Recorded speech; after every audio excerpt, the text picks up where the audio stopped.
السلام عليكم ورحمة الله. إن الحمد لله نحمده ونستعينه ونؤمن به ونتوكل عليه ونعوذ بالله من شرور أنفسنا ومن سيئات أعمالنا. من يهده الله فلا مضل له ومن يضلل فلا هادي له. ونشهد أن لا إله إلا الله وحده لا شريك له. ونشهد أن محمدا عبده ورسوله أرسله بالهدى ودين الحق ليظهره على الدين كله ولو كره المشركون. اللهم صل على محمد وعلى آل محمد كما صليت على إبراهيم وعلى آل إبراهيم إنك حميد مجيد. اللهم بارك على محمد وعلى آل محمد كما باركت على إبراهيم وعلى آل إبراهيم إنك حميد مجيد. أما بعد فإن خير الكلام كلام الله وخير الهدي هدي محمد صلى الله عليه وسلم وشر الأمور محدثاتها وكل محدثة بدعة وكل بدعة ضلالة وكل ضلالة في النار. أعوذ بالله من الشيطان الرجيم. يا أيها الذين آمنوا اتقوا الله حق تقاته ولا تموتن إلا وأنتم مسلمون. يا رب إن عظمت ذنوبي كثرة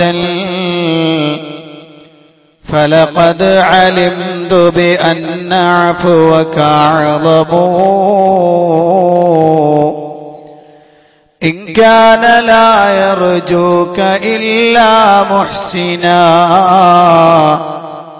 فبمن يلوذ ويستجير المجرم. ربي دعوتك ما أمرت تضرعا فإذا رددت يدي فمن ذا يرحم.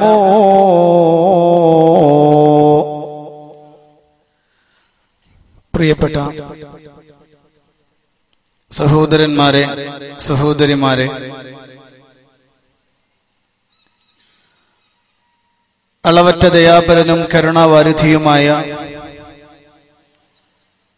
പ്രപഞ്ചനാഥന്റെ വിധിവിലക്കുകൾക്കനുസരിച്ച് ജീവിക്കണമെന്ന്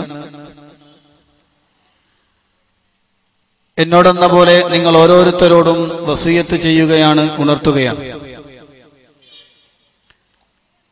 അള്ളാഹുവിന്റെ കൽപ്പന നിർദ്ദേശങ്ങൾക്കനുസരിച്ച് ജീവിക്കുകയും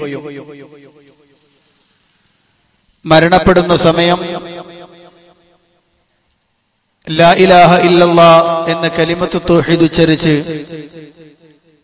മരണപ്പെടുകയും ചെയ്യുന്ന സത്യവിശ്വാസികളുടെ കൂട്ടത്തിൽ അള്ളാഹു നാം ഏവരെയും ഉൾപ്പെടുത്തി അനുഗ്രഹിക്കുമാറാവട്ടെ. അള്ളാഹുവിന്റെ മഹത്തായ അനുഗ്രഹത്താൽ ഇസ്ലാഹി പ്രസ്ഥാനത്തിന്റെ പ്രബോധന പ്രവർത്തനങ്ങളുടെ ഭാഗമായി കേരളത്തിലുടനീളം സംഘടിപ്പിക്കപ്പെട്ടുകൊണ്ടിരിക്കുന്ന പ്രഭാഷണ പരിപാടികളിൽ ഈ പ്രദേശത്ത് സംഘടിപ്പിക്കപ്പെട്ടിട്ടുള്ള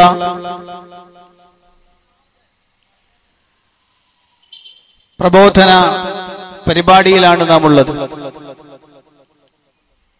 സമയവും സാഹചര്യവും ഒക്കെ അനുകൂലമാക്കി തന്ന അള്ളാഹുവിന് സർവസ്തുതിയും. എന്റെ ശബ്ദം ശ്രവിക്കുന്ന ഈ നാട്ടിലെ ആളുകളോട് ആമുഖമായി എനിക്ക് ഉണർത്താനുള്ളത്, വിഷയത്തെ നിഷ്പക്ഷമായി നിങ്ങൾ കാണുകയും സംഘടനാ വൈജാത്യങ്ങൾക്ക് അതീതമായി പ്രമാണങ്ങളുടെയും നീതിയുക്തമായ വിഷയങ്ങളുടെയും കൃത്യമായ റൂട്ടിനെ മനസ്സിലാക്കണമെന്നാണ് ആമുഖമായി സൂചിപ്പിക്കുവാനുള്ളത്. മഹാനായ ആദം നബി അലൈഹിസ്സലാത്തു വസ്സലാം മുതൽ പ്രപഞ്ചനാഥനായ അല്ലാഹു സുബ്ഹാനഹു വ തആല മനുഷ്യ സമുദായത്തിന്റെ മുന്നിൽ പഠിപ്പിച്ചു കൊടുത്ത ആദർശമാണ് പരിശുദ്ധ ഇസ്ലാം. ആ പരിശുദ്ധ ഇസ്ലാം സമ്പൂർണതയുടെ ഉത്തുംഗതയിൽ എത്തിച്ചേരുന്നത് സയ്യിദുനാ മുഹമ്മദുർ റസൂലുള്ളാഹി സ്വല്ലല്ലാഹു അലൈഹി വസല്ലമയുടെ നിയോഗത്തോടുകൂടിയാണ്. വിവിധ ദേശങ്ങളിൽ, വിവിധ കാലങ്ങളിൽ, വിവിധ ജനസമുദായങ്ങളിലേക്ക് നിയോഗിതരായ പ്രവാചകന്മാരെല്ലാം പരിശുദ്ധ ഇസ്ലാമിന്റെ ആശയങ്ങൾ അതാത് കാലഘട്ടത്തിലേക്ക് ആവശ്യമായത് എത്തിച്ചു കൊടുത്തുകൊണ്ടിരുന്നു. അങ്ങനെ പ്രവാചകന്മാരാകുന്ന സന്മാർഗത്തിന്റെ മുൻപന്മാരായ ആളുകൾ ആ ദൈവദൂതന്മാരുടെ കാലടിപ്പാടുകൾ പിന്തുടർന്നുകൊണ്ടാണ് എല്ലാ കാലഘട്ടത്തിലും മനുഷ്യ സമുദായം ജീവിക്കേണ്ടത്. പരിശുദ്ധ ഖുർആൻ പ്രവാചകന്മാരുടെ സുന്ദരമായ ആശയങ്ങളെ എടുത്തുദ്ധരിച്ചതിന് ശേഷം പറഞ്ഞ വാചകം, ആ പ്രവാചകന്മാരാണ് സന്മാർഗചാരികളായ ആളുകൾ. അതുകൊണ്ട് ഫബിഹുദാഹു മുഖ്തദി, ആ പ്രവാചകന്മാർ വരച്ചു കാണിച്ചു തന്ന മാർഗദർശനത്തെയാണ് നിങ്ങൾ അനുധാവനം ചെയ്യേണ്ടത്, പിൻപറ്റേണ്ടത്, അനുഗമിക്കേണ്ടത്, അനുകരിക്കേണ്ടത്, പിന്തുടരേണ്ടത് എന്ന് പരിശുദ്ധ ഖുർആനിൽ അല്ലാഹു സുബ്ഹാനഹു വ തആല പഠിപ്പിക്കുകയാണ്. പ്രവാചകന്മാരാണ് മനുഷ്യ സമുദായത്തിലെ പൂർവികരായി നിലനിൽക്കുന്ന ആളുകൾ. ആ പ്രവാചകന്മാർ പഠിപ്പിച്ചു തന്ന ആശയങ്ങളാണ് മനുഷ്യ സമുദായത്തിന് ഏറ്റവും അത്യുത്കൃഷ്ടമായ ആദർശമായി നിലനിൽക്കുന്നതും. ഓരോ പ്രവാചകന്മാരുടെ കാലഘട്ടത്തിലും പ്രവാചകന്മാരെ അനുധാവനം ചെയ്യുന്ന, അംഗീകരിക്കുന്ന, ആ സുന്ദരമായ കാലടിപ്പാടുകൾ പിന്തുടരുന്ന ഉത്തമ സമുദായം ഉണ്ടാകുമെന്നും സഹായഹസ്തങ്ങളുമായി നിലനിൽക്കുന്ന അനുയായി വൃന്ദം ഉണ്ടാകുമെന്നും, എന്നാൽ കാലത്തിന്റെ അനുസ്യൂതമായ പ്രയാണത്തിനിടയിൽ ആ ഉത്തമരായ പൂർവികർക്ക് ശേഷം പ്രവാചകാധ്യാപനങ്ങളെ കാറ്റിൽ പറത്തിക്കൊണ്ട് ഇഷ്ടത്തിനനുസരിച്ച് തോന്നിയ പോലെ ജീവിതം നയിക്കുന്ന ദുഷിച്ച പിൻഗാമികൾ ഉണ്ടാകുമെന്നും സയ്യിദുനാ മുഹമ്മദുർ റസൂലുള്ളാഹി സ്വല്ലല്ലാഹു അലൈഹി വസല്ലം നമുക്ക് പഠിപ്പിച്ചു തരികയാണ്. എല്ലാ കാലഘട്ടത്തിലും പ്രവാചകന്മാർ പഠിപ്പിച്ച സുന്ദരമായ ആശയത്തിൽ നിന്ന് പ്രവാചകന്മാരുടെ വിയോഗത്തിന് ശേഷം സമുദായത്തിന് മാർഗഭ്രംശം സംഭവിച്ചതായി നമുക്ക് കാണാൻ കഴിയും. അതുകൊണ്ട് തന്നെ മഹാനായ മുഹമ്മദുർ റസൂലുള്ളാഹി സ്വല്ലല്ലാഹു അലൈഹി വസല്ലം അവിടുന്ന് സമുദായത്തെ ഉത്ബോധിപ്പിച്ചപ്പോൾ നബി സല്ലല്ലാഹു അലൈഹി വസല്ലം ആ വിഷയവും നമ്മുടെ മുന്നിൽ പഠിപ്പിച്ചു തന്നു. കാലം കുറെ കഴിഞ്ഞാൽ കഴിഞ്ഞുപോയ ഉമ്മത്തുകൾക്ക് സംഭവിച്ച അപജയം എന്റെ ഉമ്മത്തിനും സംഭവിക്കും. അങ്ങനെ വന്നാൽ നിങ്ങൾക്ക് മാതൃകയായി നിലനിൽക്കുന്നത്, നിങ്ങൾ പിന്തുടരേണ്ടത്, നിങ്ങൾ അനുധാവനം ചെയ്യേണ്ടത് എന്റെ കാലഘട്ടത്തിൽ ജീവിച്ച സ്വഹാബത്തിന്റെ നടപടിക്രമങ്ങളെയാണ് എന്ന് നബി സല്ലല്ലാഹു അലൈഹി വസല്ലം പഠിപ്പിച്ചത് കാണാം. പ്രവാചകൻ സല്ലല്ലാഹു അലൈഹി വസല്ലം പറയുകയാണ്, ജൂതന്മാരും ക്രിസ്ത്യാനികളും അവരുടെ മതത്തിൽ ധാരാളമായി ഭിന്നിച്ചു. 71ഉം 72ഉം വിഭാഗങ്ങളായി അവർ ഭിന്നിച്ചുപോയി. എന്റെ ഉമ്മത്ത് 73 വിഭാഗമായി ഭിന്നിക്കും. അതിലൊന്നു മാത്രമേ സ്വർഗത്തിൽ കടക്കൂ. 72ഉം നരകത്തിന്റെ ഗാധഗർത്തത്തിലേക്ക് ആപതിക്കുന്നവരായിരിക്കുമെന്ന് ലോകത്തിന്റെ നായകനായ സയ്യിദുനാ മുഹമ്മദുർ റസൂലുള്ളാഹി സ്വല്ലല്ലാഹു അലൈഹി വസല്ലം പഠിപ്പിച്ചു. സഹാബികൾ ചോദിച്ചു, ഖീല മൻ ഹും യാ റസൂലല്ലാഹ്, അല്ലാഹുവിന്റെ റസൂലേ, ആ പിൽക്കാലത്ത് ഇസ്ലാമിന് മാർഗഭ്രംശം സംഭവിച്ച് ഇസ്ലാമിലെ അനുയായികൾ 73 വിഭാഗമായി പിരിയുമ്പോൾ സ്വർഗത്തിന്റെ സുന്ദരമായ മേഖലകളിലേക്ക് നടന്നെടുക്കുന്ന ഉത്തമരായ സമുദായം ആരായിരിക്കും? നബി സല്ലല്ലാഹു അലൈഹി വസല്ലം പറഞ്ഞ വാചകം, മാ അന അലൈഹി വ അസ്ഹാബി, ഞാനും എന്റെ സ്വഹാബികളും ഏതൊരു മാർഗത്തിൽ നിലനിന്നുവോ, ഏതൊരു വിശ്വാസത്തിൽ, ഏതൊരു ആദർശത്തിൽ, ആചാരത്തിൽ, അനുഷ്ഠാനത്തിൽ, സ്വഭാവ സംസ്കരണ മേഖലകളിൽ ഞാനും എന്റെ ഉത്തമരായ സഹാബത്തും നിലനിന്ന ആ മാർഗത്തിൽ നിലനിൽക്കുന്നവരാരോ അവരാണ് സ്വർഗത്തിലേക്ക് കടന്നു വരുന്ന ആളുകളെന്ന് സയ്യിദുനാ മുഹമ്മദുർ റസൂലുള്ളാഹി സ്വല്ലല്ലാഹു അലൈഹി വസല്ലം പഠിപ്പിക്കുകയാണ്. അപ്പൊ സമുദായത്തെ സംബന്ധിച്ചിടത്തോളം ഏത് നിലക്കുള്ള മാർഗഭ്രംശങ്ങൾ ഉണ്ടായാലും, ഏത് നിലക്കുള്ള ഡീവിയേഷനുകൾ ഉണ്ടായാലും, ഏത് നിലക്കുള്ള വ്യതിയാനങ്ങൾ സംഭവിച്ചാലും അപ്പോഴെല്ലാം പിൻപറ്റാൻ ഉത്തുംഗരായ ഉത്കൃഷ്ടരായ പ്രവാചക അധ്യാപനങ്ങളെ ജീവിതത്തിന്റെ വഴികാട്ടിയായി സ്വീകരിച്ച ഉത്തമ സമുദായം ആരോ ആ പൂർവികരെയാണ് പിൻപറ്റേണ്ടത്. ഇവിടെ വളരെ പ്രധാനപ്പെട്ട ഒരു വിഷയം നാം അറിയണം. പരിശുദ്ധ ഇസ്ലാം മുന്നോട്ട് വെക്കുന്ന ആശയം, ആ ആശയത്തിന്റെ ഏറ്റവും പരമപ്രധാനമായ വിഷയം, നമുക്ക് ഏതൊരാദർശവുമായി കടന്നു വന്നോ പ്രവാചകൻ സല്ലല്ലാഹു അലൈഹി വസല്ലം, ആ പ്രവാചകന്റെ ജീവിതചര്യയെ, ആ പ്രവാചകനെ മനസ്സാ വാചാ കർമ്മണ അംഗീകരിക്കുക എന്നത് മുസ്ലിം സമുദായത്തിന്റെ ബാധ്യതയാണ്. ആ ബാധ്യതയിൽ നിന്ന് ആര് ഒഴിഞ്ഞു പോകുന്നുവോ അവർ പൂർവികരുടെ ആദർശത്തെ കളഞ്ഞു കുളിച്ചവരാണെന്ന് ഏതൊരു സാധാരണക്കാരനും സുതരാം വ്യക്തമാകുന്ന കാര്യമാണ്.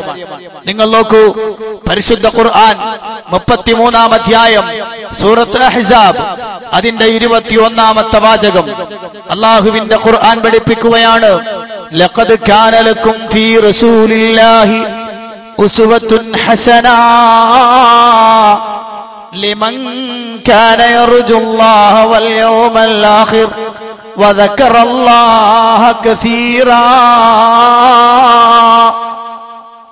പരിശുദ്ധ ഖുർആനിൽ അല്ലാഹു പഠിപ്പിക്കുകയാണ്, അല്ലാഹുവിന്റെ ഖുർആൻ 33-ാം അധ്യായം സൂറത്ത് അഹ്സാബിന്റെ 21-ാമത്തെ വാചകം, ഓ മുസ്ലിമീങ്ങളെ, കണ്ണു തുറന്ന് വായിക്കേണ്ട വാചകമാണ്, ഖൽബ് തുറന്ന് അംഗീകരിക്കേണ്ട വാചകമാണ്. അല്ലാഹുവിന്റെ ഖുർആൻ പഠിപ്പിക്കുകയാണ്, ലഖദ് കാന ലക്കും ഫീ റസൂലില്ലാഹ്, തീർച്ചയായും അല്ലാഹുവിന്റെ റസൂലിലുണ്ട് ഉസ്വത്തുൻ ഹസന, ഉത്തമമായ മാതൃകയുണ്ട്. അല്ലാഹുവിന്റെ തിരുദൂതരിൽ ഉത്തമമായ മാതൃകയുണ്ട്. ലിമൻ കാന യർജുല്ലാഹ് വൽ യൗമൽ ആഖിർ, അല്ലാഹുവിനെയും അന്ത്യദിനത്തെയും പ്രതീക്ഷിക്കുന്ന സത്യവിശ്വാസികളായ ആളുകൾ ആരോ അവർക്ക് പ്രവാചകനിൽ ഉത്തമമായ മാതൃകയുണ്ട്. കഴിഞ്ഞില്ല, വദക്കറല്ലാഹ കസീറാ, അല്ലാഹുവിനെ ധാരാളമായി ഓർക്കുന്ന സ്മരിക്കുന്ന വിഭാഗമാരോ അവർക്ക് ഉത്തമമായ മാതൃകയാണ് ലോകത്തിന്റെ നായകനും ഗുരുവര്യരുമായ സയ്യിദുനാ വ ഹബീബുനാ മുഹമ്മദുർ റസൂലുള്ളാഹി സ്വല്ലല്ലാഹു അലൈഹി വസല്ലമയിൽ ഉള്ളത് എന്ന് പരിശുദ്ധ ഖുർആൻ പഠിപ്പിക്കുകയാണ്. പരിശുദ്ധ ഖുർആനിന്റെ വാചകമാണ് ഞാൻ നിങ്ങളുടെ ശ്രദ്ധയിൽപ്പെടുത്തിയത്.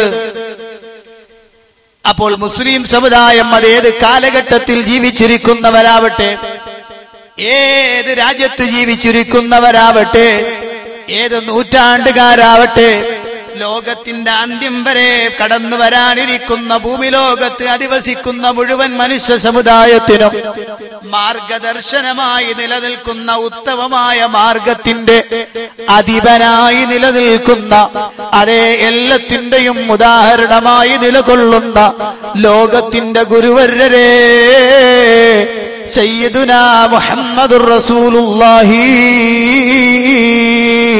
സ്വല്ലല്ലാഹു അലൈഹി വസല്ലമയിലാണ് മാതൃകയുള്ളത്.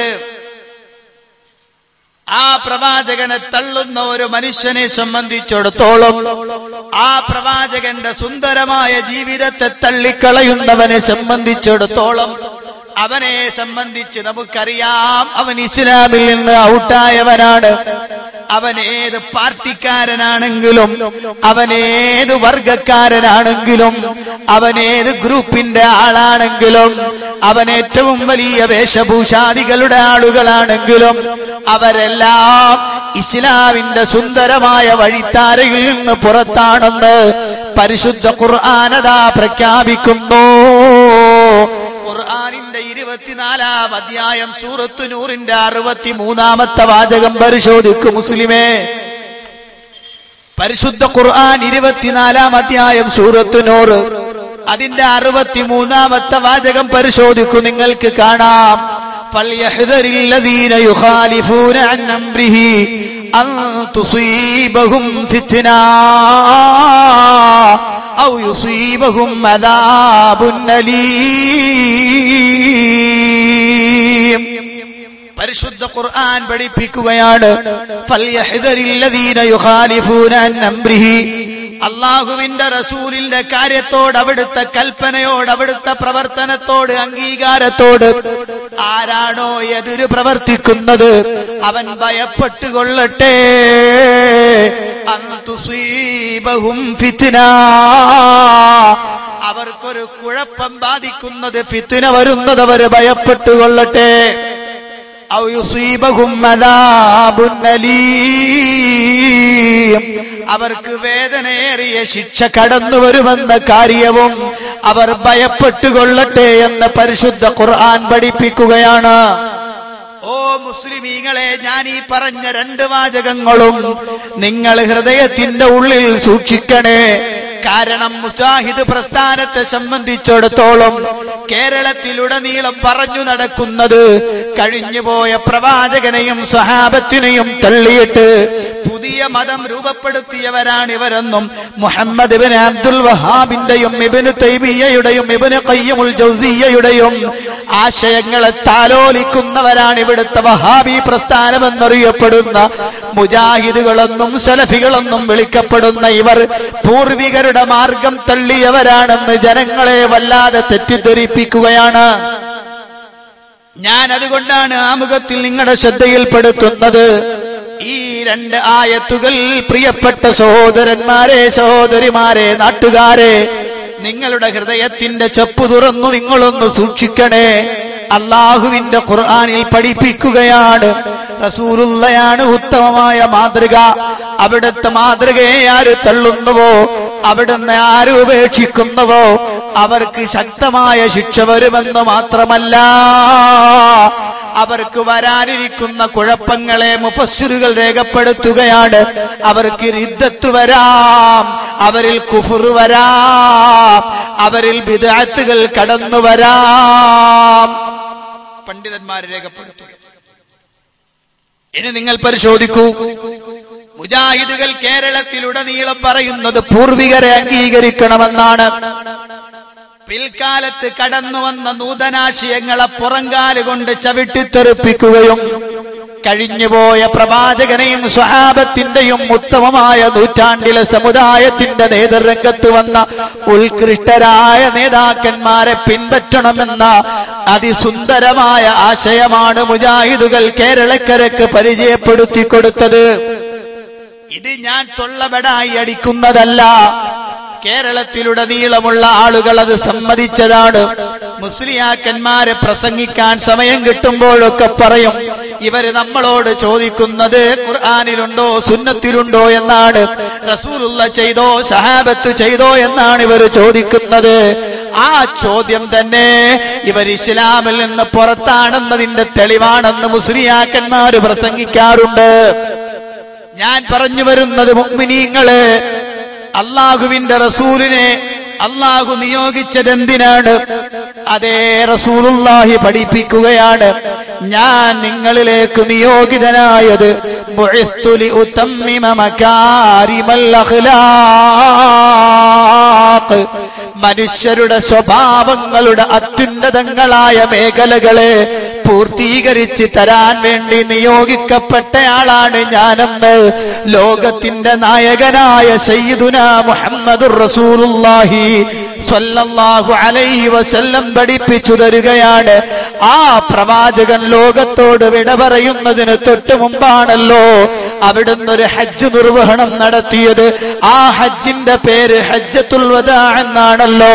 വിടവാങ്ങൽ ഹജ്ജ് എന്ന പേര് വിളിക്കപ്പെടുന്ന ആ ഹജ്ജ് അതാ അറഫാത്തിന്റെ മലമുകളിൽ വെച്ച് സുപ്രസിദ്ധമായ മാനുഷിക മൂല്യങ്ങൾ ഉയർത്തിപ്പിടിച്ച അത്യുത്കൃഷ്ടമായ ഒരു പ്രഭാഷണം നടത്തിയ ലോകത്തിന്റെ നായകനതാ അവിടുന്ന് ഇറങ്ങി മിനയിലേക്ക് നടന്നു പോകുന്നു. പിന്നീടതാ മിനാ താഴ്വരയിൽ വെച്ച് ചരിത്രങ്ങൾ ഉറങ്ങുന്ന ധന്യമുഹൂർത്തങ്ങളുടെ സംഗമഭൂമിയായ ആ മിനയിലതാ അല്ലാഹുവിന്റെ ഖുർആനിൽ നിന്നൊരായത്ത് വരികയാണ്. അൽയൗമ അക്മൽതു ലക്കും ദീനക്കും വഅത്മംതു അലൈക്കും നിഅമതി വറദീതു ലക്കുമുൽ ഇസ്ലാമ ദീനാ. ആദം നബി അലൈഹിസ്സലാത്തു വസ്സലാം മുതൽ തുടങ്ങി അതാ 1.25 ലക്ഷത്തോളം വരുന്ന അമ്പിയാക്കളിലൂടെ കടന്നു വന്ന് അവസാനത്തെ ദൈവദൂതനായ സയ്യിദുനാ മുഹമ്മദുർ റസൂലുള്ളാഹി സ്വല്ലല്ലാഹു അലൈഹി വസല്ലമയിൽ പരിസമാപ്തി കുറിക്കപ്പെടുന്ന പ്രവാചക ശൃംഖലയിലൂടെ പഠിപ്പിക്കപ്പെട്ട ഇസ്ലാമിന്റെ സമ്പൂർത്തീകരണത്തിന്റെ വാചകങ്ങളെ മിനാ താഴ്വര ഏറ്റെടുക്കുകയാണ്. അവിടുന്ന് പറയുന്നു, അൽയൗമ അക്മൽതു ലക്കും ദീനക്കും വഅത്മംതു അലൈക്കും നിഅമതി വറദീതു ലക്കുമുൽ ഇസ്ലാമ ദീനാ. പ്രപഞ്ചത്തിലെ എല്ലാ വസ്തുക്കളെയും അടക്കി ഭരിച്ചുകൊണ്ട് സൂക്ഷ്മമായി നിയന്ത്രിക്കുന്ന ലോകത്തിന്റെ പടച്ച തമ്പുരാനായ സൃഷ്ടാവായ വാഹിദായ ഖഹാറായ മാലിക്കുൽ മുലൂക്കായ റബ്ബുൽ ഇസ്സത്ത് രേഖപ്പെടുത്തുകയാണ്, ഞാൻ നിങ്ങൾക്ക് വേണ്ടി ഏൽപ്പിക്കപ്പെടുന്നു, നിങ്ങൾക്ക് വേണ്ടി തന്ന ഈ മതമിതാ പൂർത്തീകരിച്ചിരിക്കുകയാണ്. ഇസ്ലാം പൂർത്തീകരിച്ചു എന്ന വാചകം പ്രവാചകനിലൂടെ. എന്നിട്ട് അവിടുന്ന് അതങ്ങ് പറഞ്ഞു കൊടുത്തു. സ്വഹാബത്തിനെ സാക്ഷി നിർത്തിയിട്ട് അവിടുന്ന് പറഞ്ഞു, അതാ റസൂലുള്ളാഹിയുടെ വാചകം നമുക്ക് കാണാം. മാ മിൻ ശൈഇൻ യുഖർരിബുകും മിനൽ ജന്ന ഇല്ലാ വഖദ് ഹദ്ദസ്തുകും ബിഹി. സ്വർഗ്ഗത്തിലേക്ക് നിങ്ങളെ കൊണ്ടുപോയി എത്തിക്കുന്ന അടുപ്പിക്കുന്ന ഏതൊക്കെ നന്മകളുണ്ടോ അതെല്ലാം ഞാൻ നിങ്ങളോട് വിവരിച്ചു തന്നിട്ടുണ്ടെന്ന് അതാ നബി സല്ലല്ലാഹു അലൈഹി വസല്ലം പഠിപ്പിക്കുകയാണ്. അപ്പൊ നബി സല്ലല്ലാഹു അലൈഹി വസല്ലം അവിടുന്ന് പഠിപ്പിച്ച ആശയം, അവിടുന്ന് പഠിപ്പിച്ച ആദർശം, അതാണ് മുസ്ലിം സമുദായത്തിന് ഇസ്ലാമിന്റെ ആശയമായി അംഗീകരിക്കാനുള്ളത്. അതുകൊണ്ട് തന്നെ ലോകം എത്ര കഴിഞ്ഞാലും അധുനാധുനികങ്ങളായ കണ്ടുപിടുത്തങ്ങളുമായി മനുഷ്യനെത്ര സഞ്ചരിച്ചാലും വികസനത്തിന്റെ അത്യുഗ്രമായ കുതിച്ചുചാട്ടത്തിലൂടെ മനുഷ്യ സമുദായം മുന്നോട്ട് ഗമിച്ചാലും അവിടെയെല്ലാം മുസ്ലിമീങ്ങൾക്ക് ചോദിക്കാനുള്ള ഒരു ചോദ്യം, മതപരമായ ഒരു വിഷയം ഒരാൾ കൊണ്ടുവന്നാൽ അപ്പോൾ ചോദിക്കാനുള്ളത് റസൂലുള്ളാഹി സ്വല്ലല്ലാഹു അലൈഹി വസല്ലമയുടെ ചര്യയിലുണ്ടോ എന്നാണ്. സ്വഹാബത്ത് റളിയല്ലാഹു അൻഹു പഠിപ്പിച്ചിട്ടുണ്ടോ എന്നാണ്. കാരണം പൂർവികരെ തള്ളിയിട്ടൊരാശയം പരിശുദ്ധ ഇസ്ലാമിന് ഇല്ലേ ഇല്ല. പൂർവികരെ തള്ളിയിട്ടൊരാശയം പരിശുദ്ധ ഇസ്ലാമിനില്ല. അതുകൊണ്ട് തന്നെ പരിശുദ്ധ ഇസ്ലാമിന്റെ ആശയം പ്രവാചകനും സ്വഹാബത്തും പഠിപ്പിച്ചതാണ്. അതേ റസൂലുള്ള പഠിപ്പിച്ചു കൊടുത്തു. സ്വഹാബത്ത് അത് നെഞ്ചിലേറ്റി 1 നൂറ്റാണ്ട് കാലം ലോകത്തിന്റെ വിവിധ ഭാഗങ്ങളിൽ പരിശുദ്ധ ഇസ്ലാമിന്റെ സുന്ദരമായ ആശയം ലോകത്തിന് പകർന്നു കൊടുത്തത് സ്വഹാബത്ത് റളിയല്ലാഹു അൻഹുമാണ്. കേരളക്കരയ്ക്ക് പോലും പറയാനുണ്ടല്ലോ. 1400 കൊല്ലത്തെ ചരിത്രം പറയാനുണ്ട് കേരളത്തിന്. സഹാബത്ത് റളിയല്ലാഹു അൻഹും പ്രവാചകനിൽ നിന്ന് കേട്ടുപഠിച്ച ദീന് കേരളത്തിന് സമ്മാനിച്ചതാണ്, കേരളക്കരയ്ക്ക് പരിചയപ്പെടുത്തിയതാണ്. അതുകൊണ്ട് തന്നെ നമ്മുടെ മുന്നിൽ ഒരു ചോദ്യമുണ്ട്. അള്ളാഹുവിന്റെ റസൂൽ സല്ലല്ലാഹു അലൈഹി വസല്ലം ചെയ്തതാണോ, അവിടുന്ന് പറഞ്ഞതാണോ, സഹാബത്തിന്റെ നടപടിക്രമങ്ങളിൽ ഉണ്ടോ എന്ന ചോദ്യം നമുക്കുണ്ട്.